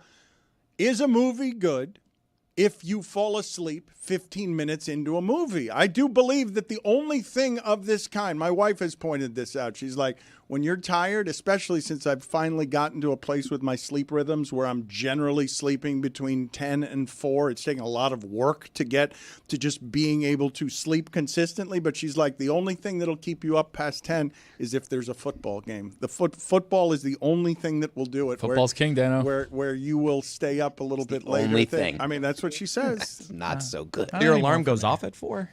My alarm goes off at 5, but I wake up too often at 4. And you wake other people with your alarm? Yeah. At 5? David, get out of here with your inside references. That's not an inside- Just get out of here with your just get out of here, It's please. not the references. It's like the follow-up to like very mundane sort of comments.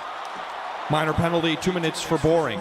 And Jess is understanding where Dan's coming from when it comes to these penalties. I think it's a little too harsh, but He's just hell-bent on saying things that just stop the show. Like, stop everyone from talking when we have to keep talking. I don't understand what that is as a broadcaster. Like, let me say a thing that just makes everyone stop talking. He just likes the little details. He wants to follow up on little details a lot. That's what I've noticed. Okay, do it on your own time. What's your thought process on not liking that? He just made a reference, okay, because he knows that my alarm woke up my wife the other day as I was trying to prepare for doing nothing personal with him. It's a joke that only he understands. I don't understand why he would make it. Was it a reference or a joke, though? I don't even know what the hell it was. What was your thought process as he said it? Just rage at why he's around. Do people do that often with you? That's just always a stupid question he asks. I was just like, does that happen often? On this show, it actually does. But from other people, it's rewarded. But for whatever reason, for David, we're penalizing him. I mean, it's all of Greg Cody's appeal, quite honestly. Yeah. It's a totally and Billy's. They live to sidetrack the show. But if David does it, maybe it's just his general lack of likability. Billy bothers me plenty when he does a question that he has no interest in the answer. Like, it's just a question so that everyone can applaud Billy for asking an inane question. Well, I don't think Amin gets away with that, though. Some days. It depends. Yeah, He's entertaining, though, so we can entertain That is those true. guys. That's So is different. Greg. He So thinks is he's Billy. entertaining. So but likable. he throws out like 2 stinkers and you're like, third one, there's no coming back from this as a show. I think the key is being likable. That's the key in all this. Well, one of the things when you mention Greg Cody that delighted me about him leaving the other day the way he did, Chris, is that I'm still amused that your father gets genuinely enraged by the hard net workout. He left here yesterday angry at you and me because we clipped him again on the hard net workout. Did he take that home and express it to you? I still, there are times I have to call your father on Tuesday and night and on Wednesday and like be like, Greg, it's the joke works. Everybody likes you because you take a beating around here and you're very popular. Your Q rating is very high because we do this. I always call him after the show sometimes, and I can always tell by how he answers. If he's happy, it's, hey, boy. And if it's, hello, that's when I know. I just know by the hello that, yeah, he doesn't get the show, but that's what makes him so great. Also took me out for wearing a muscle shirt on my own show. What's that about? All of a sudden I get texts and tweets, hey, you wore a muscle shirt, they're ripping you. I'm like, what? I don't even remember that. That was more Dan. I don't think anybody was ripping you. I believe most people were saying that you somehow pulled it off. Thank you. I didn't think you did. Well, you pulled it off literally? No, I kept it on. Ah.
At about 5 o'clock this morning, I was having a text exchange with Diana Rossini because Diana Rossini really loves her job. And I hate Diana Rossini's job for her.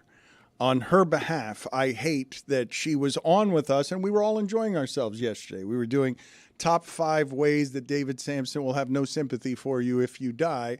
And as we were doing that, Robert Saleh was fired, and she just had to scamper away in a way that felt anxiety-soaked and not fun and panicked. And I felt for her because I don't like the information age that we're in that makes our insiders a little bit crazy, but she likes the adrenaline rush of her job. So, welcome, Diana. We will not hopefully have this segment soiled by breaking news elsewhere that will make you crazy elsewhere, and we can just talk football and be relaxed for a little while. But let's get to David Samson's list, his new list of more ways that people can die that he has no sympathy or empathy for. Any OLIs, or are we just going to do all 5? So this becomes all OLIs, frankly, because we did the top 5 yesterday, but people were suggesting last night, and then I started thinking about it. There are really a lot more that we left on the table. All right, so are we doing... I'm going right to number 5. All right, new number 5 is...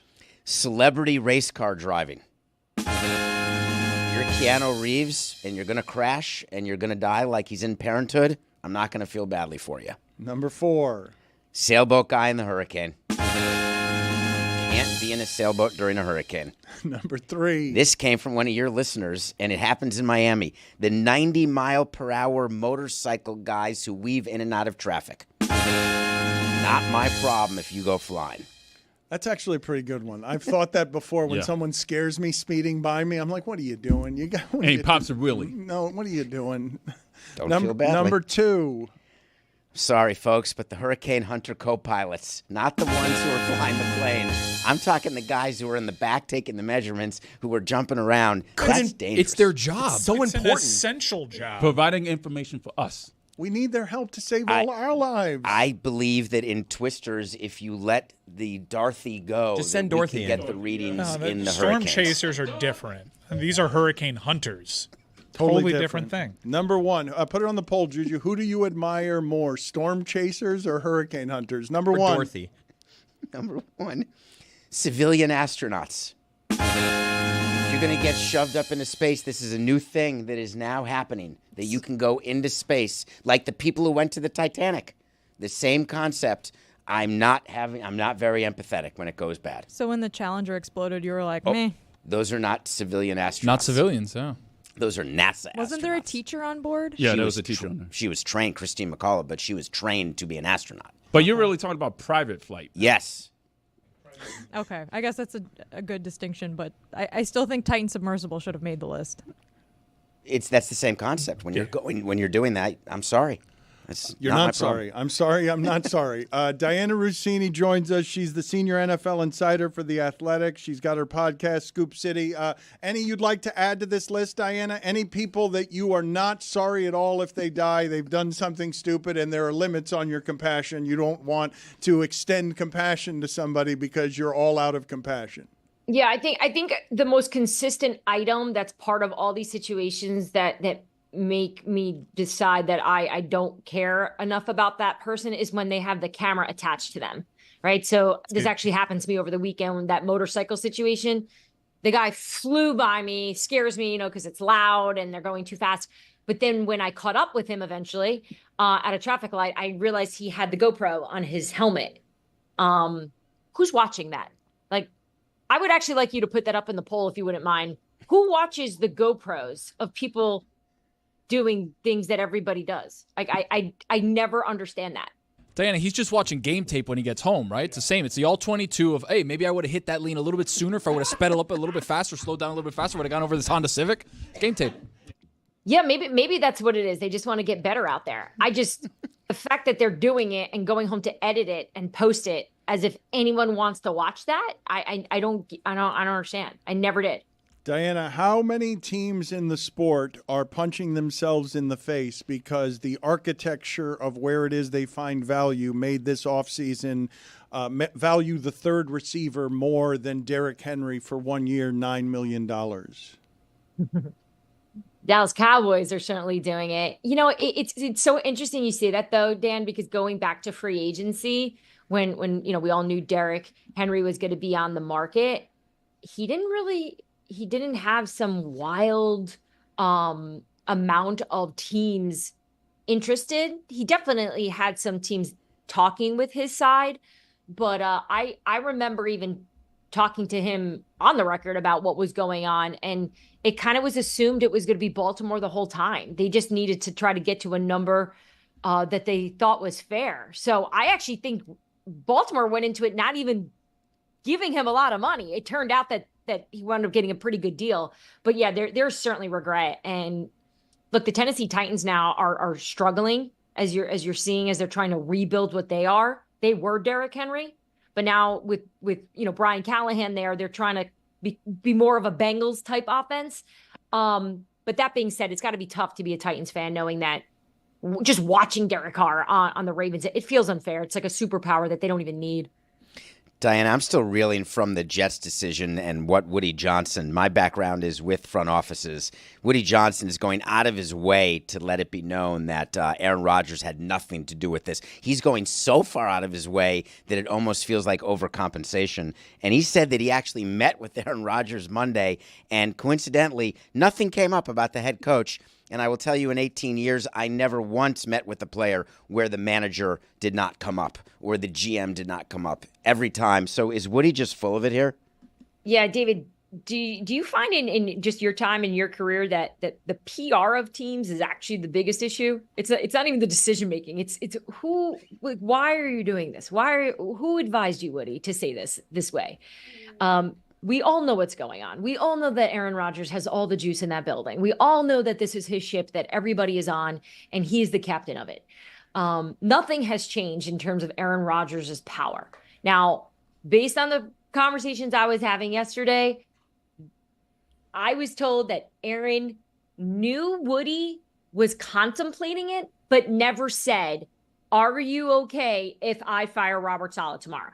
That he walked in the building, everyone with power there, people in the front office, the GM, team president, people associated with Woody Johnson were aware that he was not happy and he could make a move. Even Saleh was aware that he could make a move.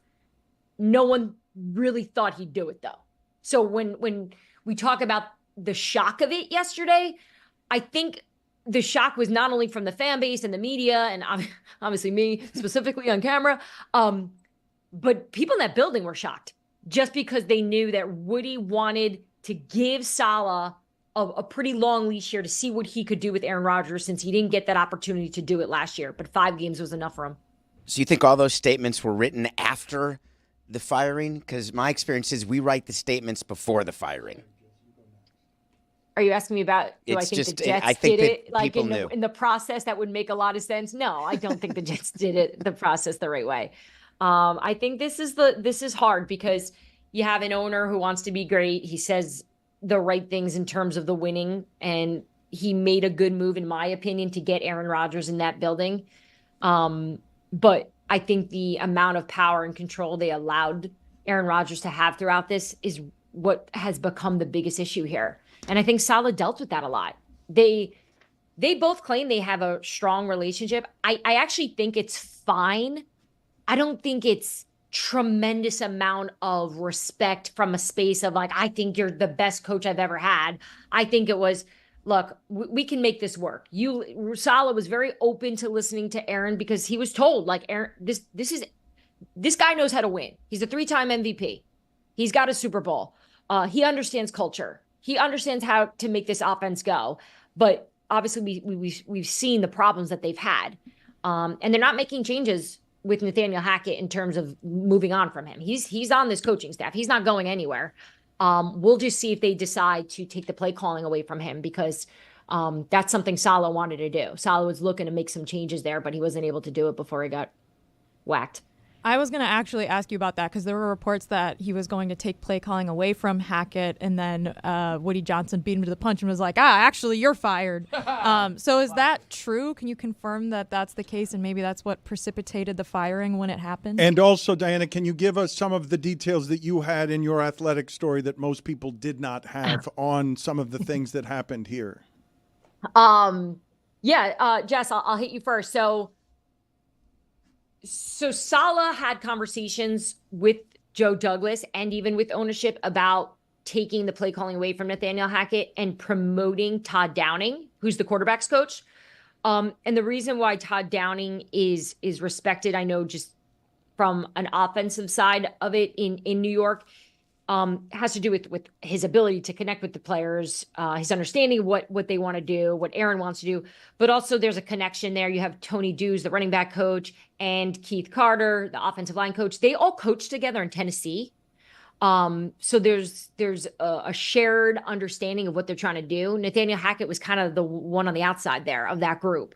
So look, they've been trying to make it work. It's not working. It's a little bit of Aaron. It's a little bit of this offense. Robert is out. So, I think that's been the big question of if the offense is the problem, why did you go with Saleh when he's got a top 5 defense, top 5 special teams unit? But as we all know, the head coach is responsible for that side of the ball as well. You're not just doing the defense. And he, despite a last minute attempt here to make a change, he didn't do enough. He was spending a lot more time in the quarterback rooms. He was doing a lot. So yesterday, I think there's a lot of gossip about how he was escorted out of the building by police officers. Like, you know how it goes. The story breaks and all these wild fans weigh in, and it appears that they have blue check marks that make them journalists. But he was escorted out of the building by the head of team security, who's really just a friend of Robert Saleh. He's been there 20 years. Everyone's really friendly with this guy. He's not big and scary. He actually looks like he could be a character in The Sopranos if you Google Jets team security. So I think that was just part of the process. I don't think anyone there felt that this was Robert Saleh did something really bad behind the scenes and he needed to be escorted out. I think it's just kind of the procedural thing. It is, but it's excessive. It is procedural, but it's silly. He can't go back and get his family photos. Like he can't go back and get personal items from his desk. He can't use the bathroom. It is procedural. Everybody does this, but it's silly. It is. It's always probably coming from the lawyers in the building, right? It's someone, we got to be careful. What if he takes the computer? All those Jets secrets that everyone in the league wants because the Jets have been so successful over the years. It's funny. I was trying to think of times where I've spoken to coaches while they're getting escorted out or they're texting with me or whatever it goes, and I don't ever recall being on the phone or texting with a coach who was like, "Hey, hit you back in 20. Want to clean the office out?" Most are trying to get out of there anyway. Most are like, yeah, I'm good. Like whatever. Someone will pack me up, my assistant. Because at that point, you don't really want to do this whole big sad story of walking around the building like, with your hoodie up. I just got fired. So it's fine. I talked to Robert Saleh yesterday. It's funny. Look at me, Louise. No, she's a reporter, and she talked to Robert Saleh yesterday. That's not fair to do that. And get a female one, please. I want to look at me, Louise. You were saying, Diana? This entire segment is a damn look at me, Louisa. I like that. That's even better. Look at me, Louisa is better. Yeah, Louisa is better than Louise. I have PTSD so bad right now, by the way. Hold on. Wow, breaking news, Dano, the NFL never stops. A massive blockbuster trade we're looking at from Adam Schefter. Devontae Adams has been moved to the Kansas City Chiefs. This didn't just happen again. This did not just happen to her again. This did not happen again. Is it happening? You're joking. I'm not. I almost just threw up. If you didn't. No, here's the thing, Greg. If you said, or who said that? Was that Tony? Chris? Sorry. Tony, it's okay. No, it was Greg. That's Tony. Oh, hey, Greg. I hate all of you. I didn't do anything. If you said Jets or Saints, You got me. But as soon as you said Chiefs, I chilled out. Damn it, Tony! I said you should have gone with the Saints, Tony. We're just kidding. We're just Like kidding. the back of my neck. Okay, so yesterday all right, you guys shame me on national television or wherever this is. Everyone was messaging yesterday. That's our slogan in Meadowlark on national television or wherever Wherever this the hell is. you guys are. People messaging me. Oh man, what a bad look! You got smoked on national TV. All this. No. So I'm spending my whole day, and when you get beat on a story, you think you can make up for it by going hard on the reporting. I'm like, I'm gonna find I'm gonna find out what was in the vending machine in the lobby of the Jets facility. That's how deep I'm gonna go on this thing because I need to. And do you have the Mophie with you, Diana? Always? Do you Mophie? have the thing on the back of your phone? Oh yeah. So that's permanent? I'm kind of notorious for this. I kind of roll with like 2% battery all the time, so I need this because otherwise. What a life! Yeah. She can't You lose run. the She juice. can't run out of juice there. Please continue. Oh no. So David, real quick, since you seem like to be the only person who's empathetic to and sympathetic to what I'm going through right now, that joke, I'm still coming off a little bit of the rush of that joke just now. Yeah. So yesterday, I'm collecting all this stuff, and we're doing a really good job putting a piece together. And we got all sides of the story, get all the good sources on it. And my son is in underwear for the first time because he's out of diapers. And yesterday was day one. And I'm on the phone with somebody that I'm taking very good notes on, and I need this person. They're very important in my story.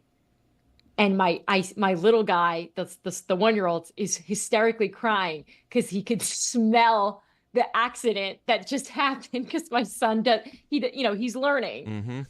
So I know we joke all the time that there's a lot of balance to this, but I'm telling you, it's like clockwork. If something big is happening in the NFL space, my children are going to poop. That's just how it goes. And it was part of the whole day. And I had to laugh about it. Put it on the poll, please, Juju, at Le Batard Show. Is it a historic moment when your child has gone for the first day from diapers to underwear? And how bad do you have to want it to let your kid be soiled so you can find out what's in the vending Diana's machine? got to do her You job. gotta want it. She's got, look, it is the crazy life of an insider. She needs her information, and sometimes the children have to sit in their own poop. Every time your kids poop, do you check your phone like reflexively, see if you missed anything? At this point, I may have to. Maybe at some point this show will throw some funds in together and get me a nanny. I will ask a question here about Mike Silver. Mike Silver is a longtime reporter, and I felt bad for him today because the 49ers are 2-3, and people are saying that something is off in San Francisco. This part's weird, okay? Kyle Shanahan has now lost 18 games when he leads by 10 or more points. In the history of the 49ers, second place there is Bill Walsh, has lost 8 of those. Losing 18 games when you're up 10 plus is a weird stat, but Mike Silver is reporting the following.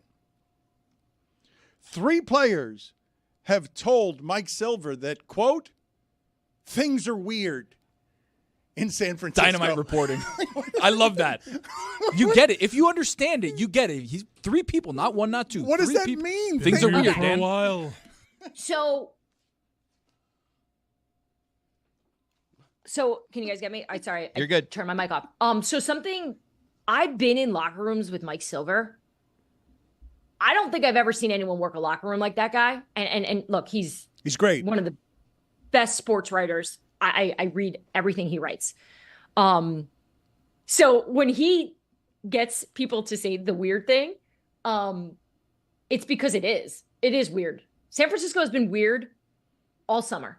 The vibes there are bizarre, right? Because of the injuries, because of the Trent Williams holdout, because of the Brandon Ayuk situation, the trade. There's so much weird. So I do find that I find it funny that the locker room is saying it that way because that is the truth. That is what's happening there. I mean, one of their players got shot. It's been a weird year. They had to Forgot that hold out. part. Ayuk's catching passes between trees, thinking that that's good enough. It's been their best players on the cover of Madden, and no one really knows if he's ever going to play again effectively. Like I saw a clip of Bomani and Mina Kimes wondering aloud if McCaffrey's career might actually be finished because of this injury. So yeah. Weird is one way to put it. Also, they don't play in San Francisco. It's like way out there. 3 players say things are weird, but is it as weird as something that Tony and I are in agreement on? The Chiefs can't keep getting away with this. They're not. They can't keep Dan, getting away with this. They're not going to get away with it. I'm putting my name on that. They're not going to keep getting away with this. Your number 1 guy goes down. You trade for another guy, he's done. Kelsey, okay, he's, whatever. We'll see about that. That's good analysis. You get it, right? Like, they're feeding him now because they don't have anybody else. Xavier right. Worthy, good, not 11 targets a game, good. Weird. The defense, not great. Everything kind of pedestrian, except they lead the league in one column. They have Patrick Mahomes. Calls from the official. Oh. And their defense is kind of great. You just said why I don't think they're weird. Okay, so they knew that the defense is the reason why they won the Super Bowl last year. Like, they straight up admitted it. They're like, yeah, Steve Spagnuolo is the reason why we're here. Chris Jones is the reason why we were able to do it. They did not want this year to be the year that they have to rely on the defense again. And we saw what they did in the offseason and even in camp, what they did through the draft. Everything I was hearing coming out was Rashee Rice is unbelievable. He's really taken a turn in terms of improvement. Mahomes' trust is improved. And obviously he's out for the year. So what are they going to do? They're going to poke around before the trade deadline. Definitely. I don't think they're getting Devontae Adams. That's not going to work. But I think they're going to try to find an answer. And so I think they can. I have 100% confidence that they can figure out a way to win the way this is right now. I don't have as much concerns as you guys seem to. Tony, you had her. If you had gone Jets, if you had gone Saints, you had her. But I wanted something from it to come out from left field. That's the thing. Yeah. Maybe something that she wasn't in on that somebody else had gotten close. in on. We'll try next week. Diana, thank you for being on with us. We appreciate the time as always. Get back to Pampers filled with poop. I just feel like I jumped out of a plane without a parachute. So there's a way to die. No sympathy. No sympathy for the person who does that. Thank you, Diana. I want to get to a story here with Samson because I'm enjoying the baseball playoffs, and I'm confused by Chris Cody's contention that the Mets are lovable little underdogs now after being a ridiculously overpaid team that underachieved at the beginning of the year. But a lot of people are feeling this way about the Mets because they've done something that has surprised us. We would have expected it perhaps before the season, but they started so slow that the best thing in sports is a surprise, and they have surprised us recently. And the most surprising thing about what they've done is they've resurrected the McDonald's character, the Grimace. They have given the Grimace a fame that, or it's just Grimace. It's not the Grimace. Which Correct. one is it? It should be the Grimace, actually. Yeah, it's Grimace. Okay. What do you want it to be? No, that's fine. It's Grimace. Hamburger. But the purple thing that is now riding the subways and is their unofficial. I thought Mr. and Mrs. Met were their mascot, but it seems like Grimace has replaced them. It's a temporary thing. I love Grimace going on the 7 train with Mets fans because you know there's someone coming home from work on that train that's like, what the hell is this? What's going on right now? For the audio audience, it's Grimace jumping on a subway and just jumping around with a bunch of Mets fans. The Grimace. Gross and smelly. Grimace isn't their mascot, Dan. Grimace is their good luck charm. Grimace threw out the first pitch, and then they went on a seven people's game mascot. winning streak, and then they ended up having a very good record in July, which is how they ended up in the position to make it to the playoffs. And they hosted their first playoff game since 2015 yesterday at Citi Field. So Grimace naturally had to be in attendance, and several other Grimaces also were in the stands. I read reports that 2 of them were smooching a little bit on the Jumbotron, which I wish I had. Mr. and Mrs. Grimaces. Doesn't Hawk Tua girl deserve a little credit here too? Didn't she throw out a pitch and people were upset? I remember he was our gas bag of the week. He was like, Hawk Tua girl and Grimace. They've had a good record. Hawk Tua girl not getting enough credit here. Is that what you think? She's gotten enough credit. She's at 18 minutes and counting.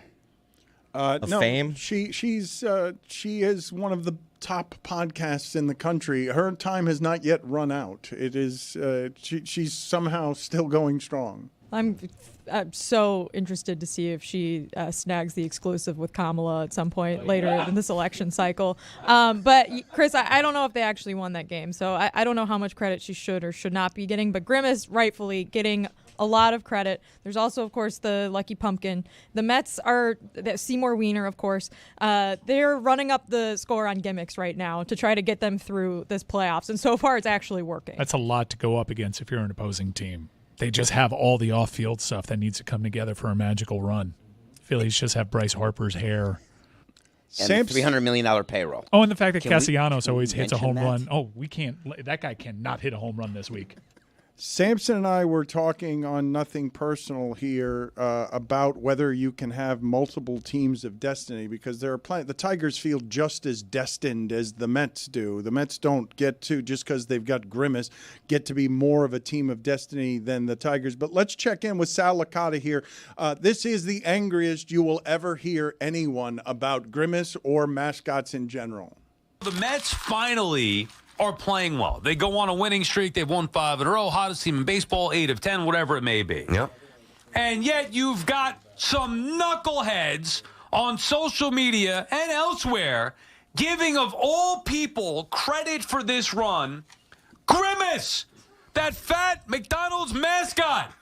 That's who's going to get, the Grimace Mets. I even saw Zoo tweet about this. Oh, the Grimace Mets. And it's not just him. Everybody's doing the same. Oh, the Mets are 5-0 since Grimace threw out the first pitch. That's really what we're talking about? Like, the Mets are actually playing well. They've won 5 in a row, and it's because Grimace threw out the first pitch. He's got good scout report. Scouts like him. This is what I mean. Like, it's such like minor league stuff. Yeah, exactly. You know what I mean? Can you imagine it being with the Yankees? 5-tool player. Yeah, one thing about Grimace, I think he could have stole some bags on the Yankees last night. Yeah, even him, right, off Trevino. But come on, you know what I mean? I know what you mean. The Grimace Mets. Yeah. Okay. I think Sal colors his beard. Whoa! There's a lot of great baseball action. And if you want to catch it, there's only one place to go. Not your TV, silly. You want to be there. You want to see all the Grimaces.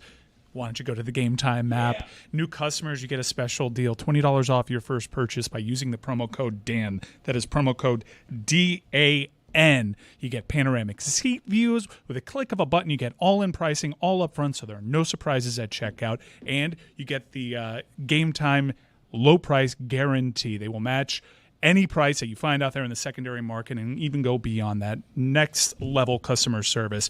What time is it, Chris Cody? Game time. Dan, Oh, wow. on the other side of town at MSG, the Knicks were having a celebrity and alumni basketball game. Who's who? Oh, my God. They had the real star of New York City playing there last night. Forget Grimace. The Rizzler was in attendance at MSG. Who's the Rizzler? What's the Rizzler? Who's the Rizzler? You fool! David, Who is the Rizzler? Can you believe that David doesn't know who the Rizzler is? Who is the Rizzler, and why are we talking about the Rizzler? The Rizzler is a kid that does this with his face. For the audio audience, he like scrunches up his face and he grabs his chin. He's got a ton of Riz, Dan, which is why they call him the Rizzler, because he has so much Rizzler. Riz Roy knows that the Riz is coming out of him everywhere. That's the. I mean, we're Look, Sam showing knows. you the Rizzler. See, look at this He's world with that your we're buddy. look at this world we're living in. Where the Rizzler's front of cam and Vinny from the Jersey Shore just in the background. We're not even paying attention to him. Or our friend Sam Morrell. He is in the middle of the photo as well. Why? So the Rizzler is You got famous to meet the Rizzler? for being Yes. a heavy kid who. Whoa, not heavy. He's a tank. He's huge on TikTok. Yeah, that's the only huge he is. And he hangs out with Big Justice and AJ, and they were also there. And Big Justice had a huge bucket. So we're not allowed to use the descriptive word big. How would you describe the heavy. Rizzler? If the justice is heavy. big, then you say Big Justice. I And said he is big because he's Big Justice. And he's also a child. heavy is what I said. Right. The Rizzler's, So yeah. I Have you just seen him also work the Pats? I want to clarify: the Rizzler is not the same as Baby Gronk, who did Riz up Livy. So those are separate. Thank you for the things. clarification. I was wrong then. That's where my head was. Put Baby it on Gronk? the poll at Le Batard Show. Does Sal color his beard?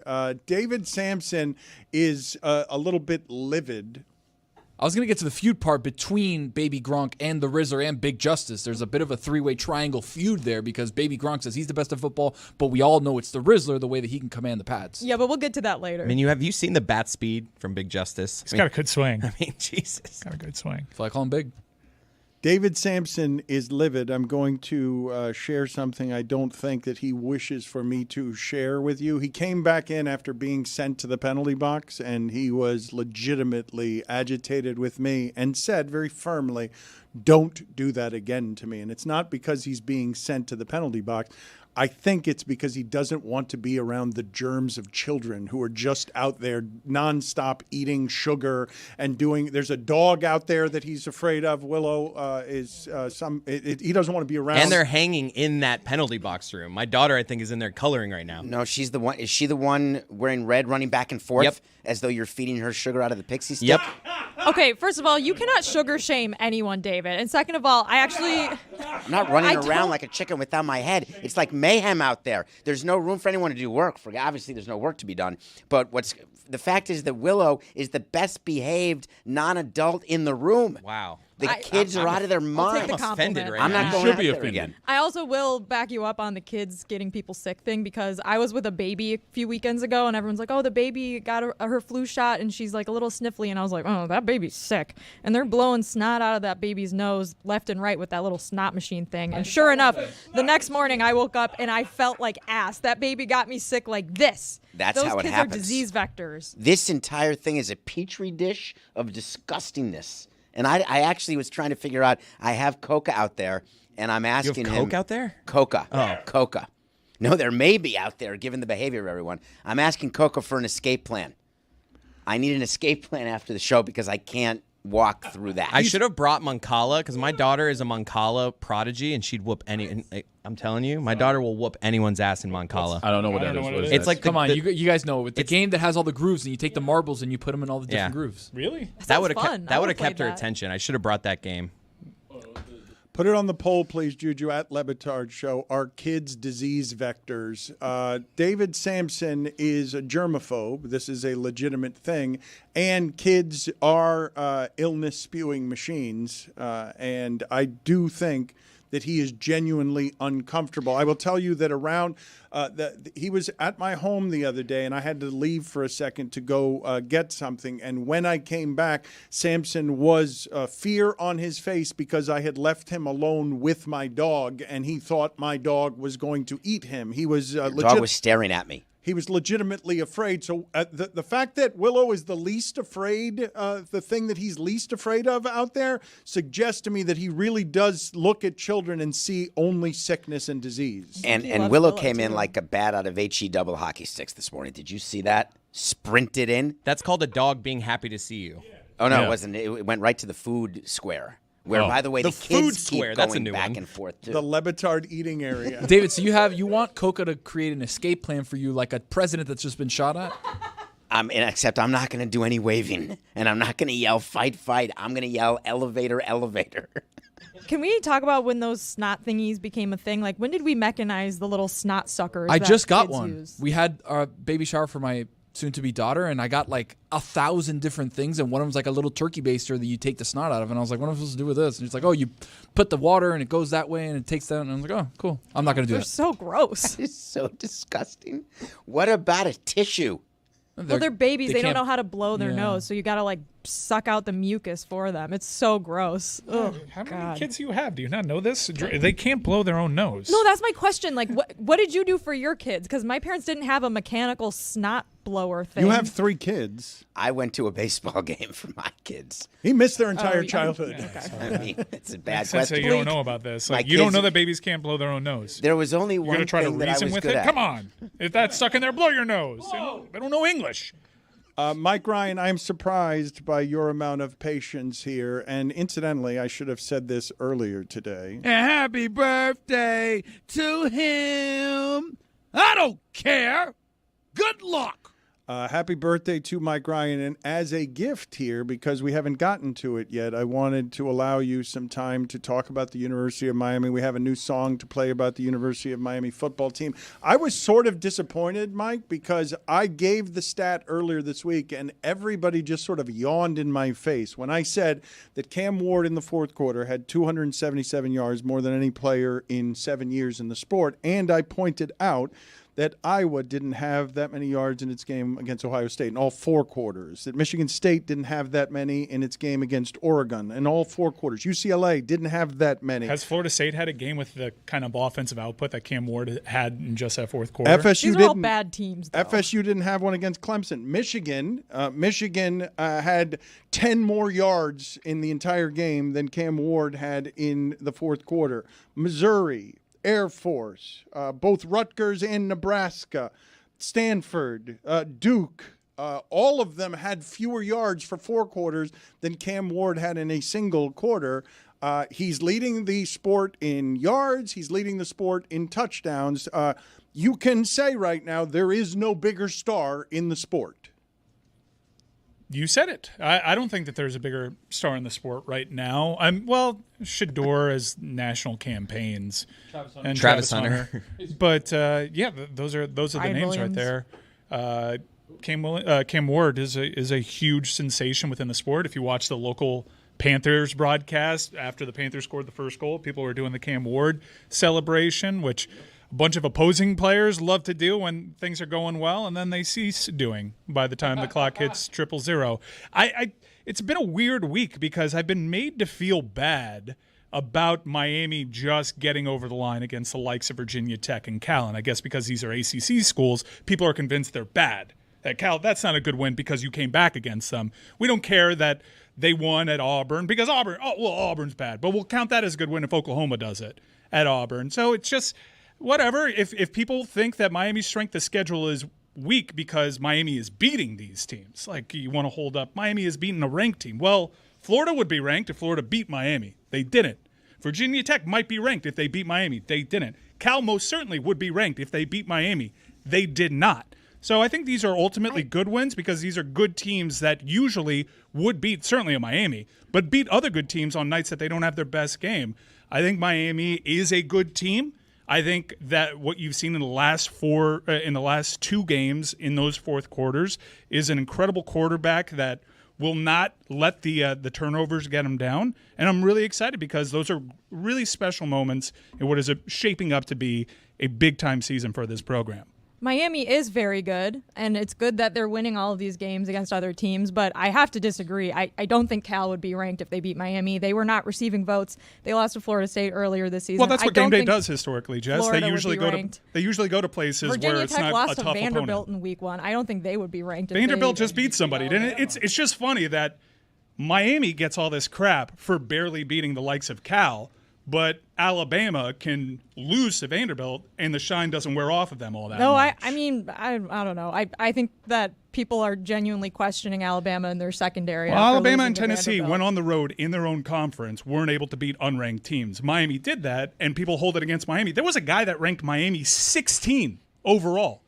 A guy that also, coincidentally, posted pics golfing all day during College Football Saturday. But he absolutely went to bed. AP poll voters, sometimes they make questionable decisions. I will not argue with that.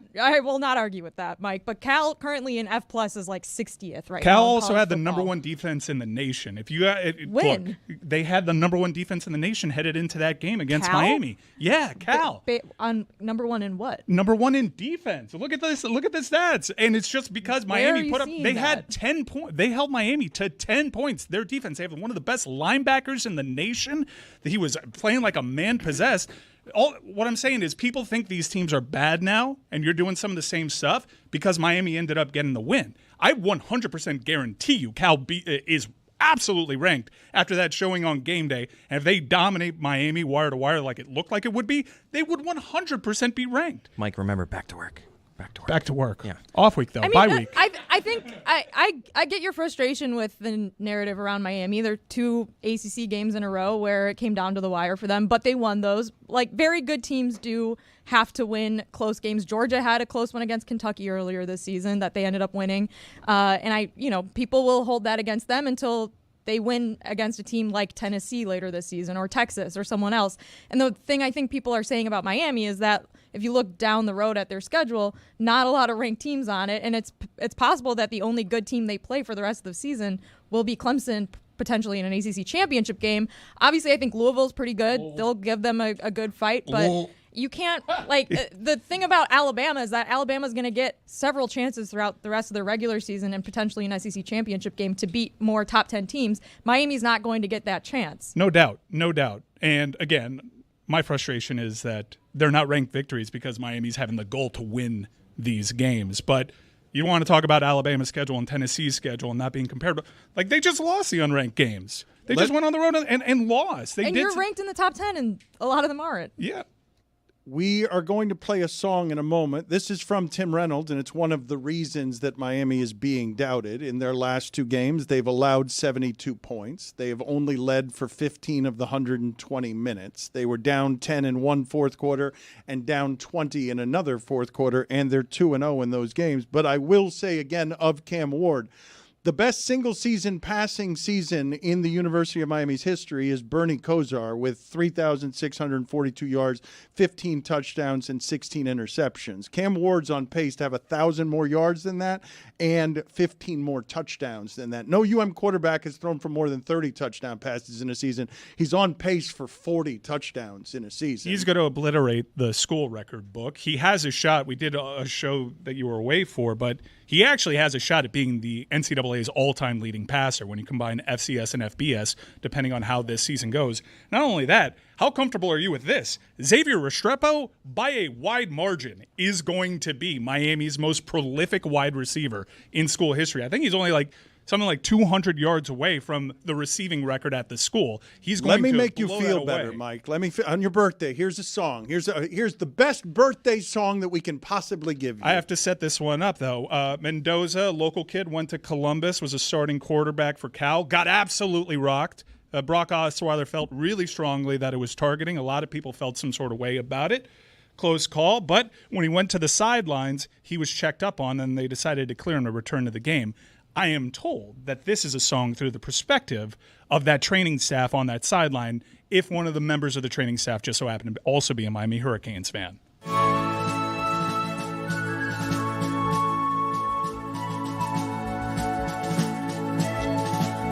Can you hear the dog Fernando? Can you remember not too long ago you nearly led about 26? Can you follow the light, Fernando? You were humming right along, we couldn't stop this jading on.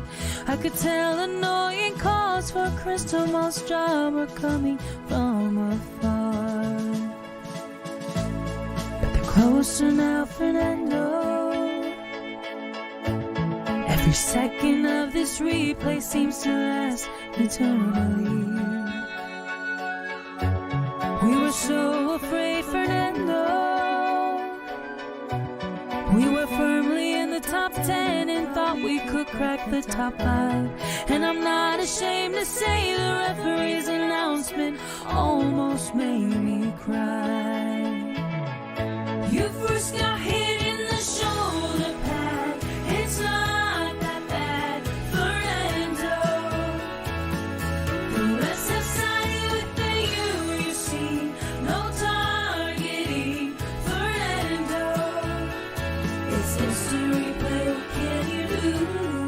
There's no regret. If they had to bruise your brain again, they would, my friend, Fernando. We really hope there'll be no CTE. Love Miami, Fernando. God bless him, his family. Best burrito I've ever had.